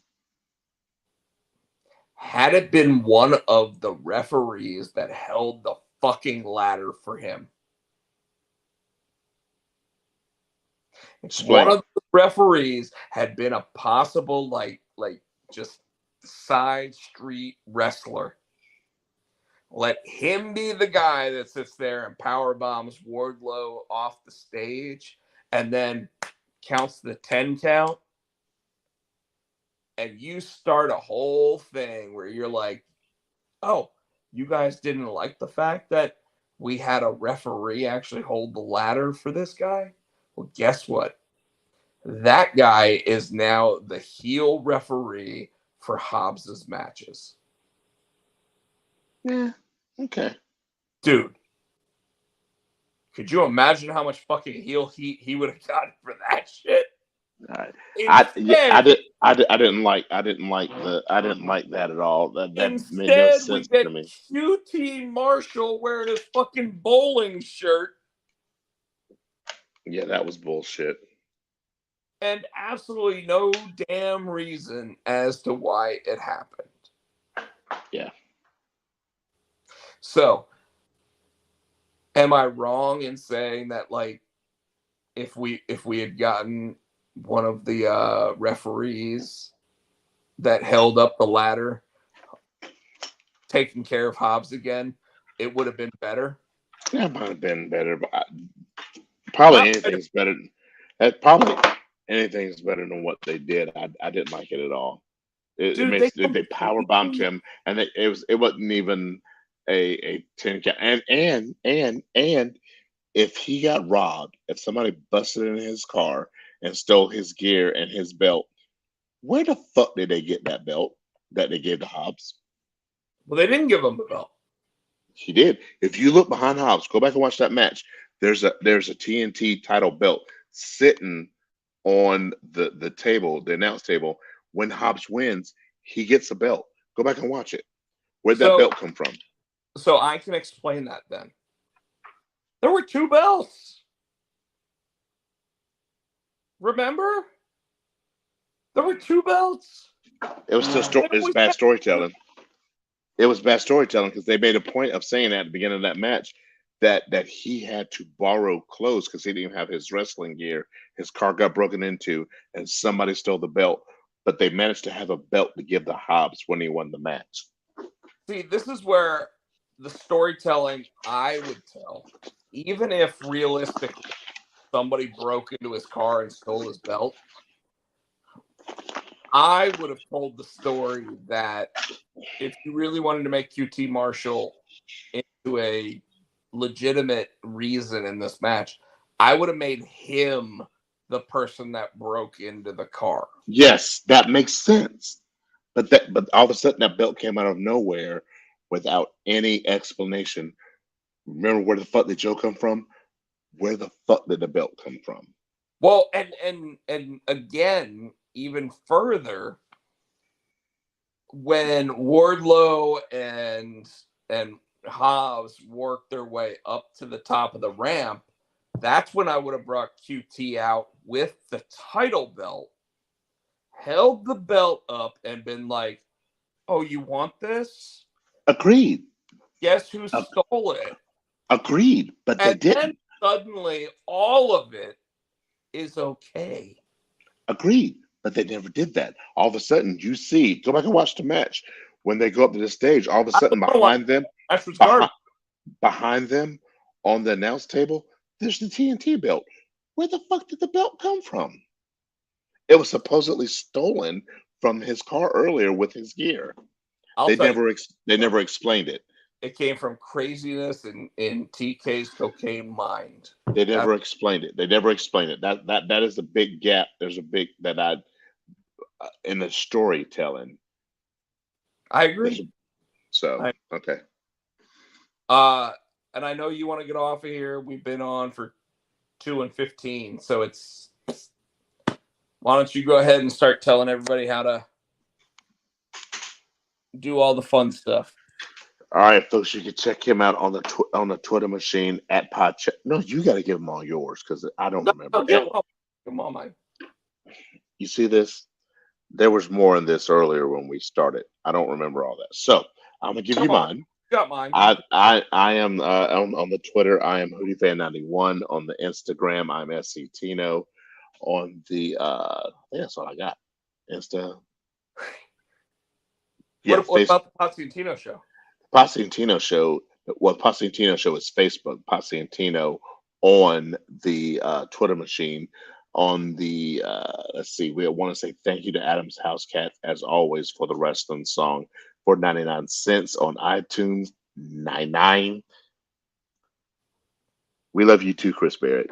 99. You can always check us out here on YouTube each and every week. Please make sure you give us a thumbs up, you like, you subscribe, and again, as always, you know me, buy our shit. Come on, we got shit on there. Hit him, Rob. Everything that Tino said, when it comes to my stuff, it's Pochak on Twitter. It's at Rob Pochak and Rob Potsy Pochak on Instagram. It's at Rob Potsy Pochak on TikTok. It's at Rob Pochak on YouTube. It's at Rob Pochak on the Facebook page. But I mean, that's pretty much it. The fact the TikTok. I said TikTok. Okay. I did. I you said sure? Rob Potsy Pochak on TikTok. Okay. Like Tino said, buy our shit. Buy our shit. I'm contemplating opening up a GoFundMe or a Kickstarter or something for me to go to San Diego Comic-Con this year because it's so damn expensive. You make the big bucks. I wish I made the big bucks. I don't. I make little bucks.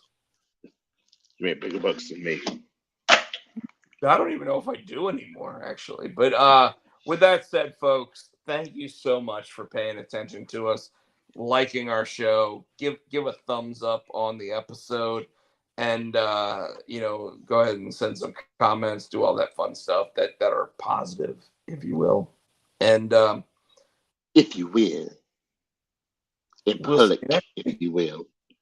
I think we'll see you next week. And if it's next week when we're doing it live from Ruckus. That's what I was saying, live from Ruckus.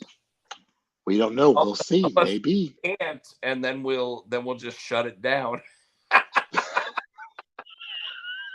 Like fucking, we're gonna drink. Shut it down. Yeah, absolutely. We're absolutely. Gonna be like, it's not working. Sorry, guys. Bottoms up. Thanks so much, everybody. Chris Barrett, Matthew, everybody else. We love you guys. Had a great show. We'll see you next week. Same bad time. Same bad channel. Bad channel. Thinking. Oh yeah. Dusted our glory.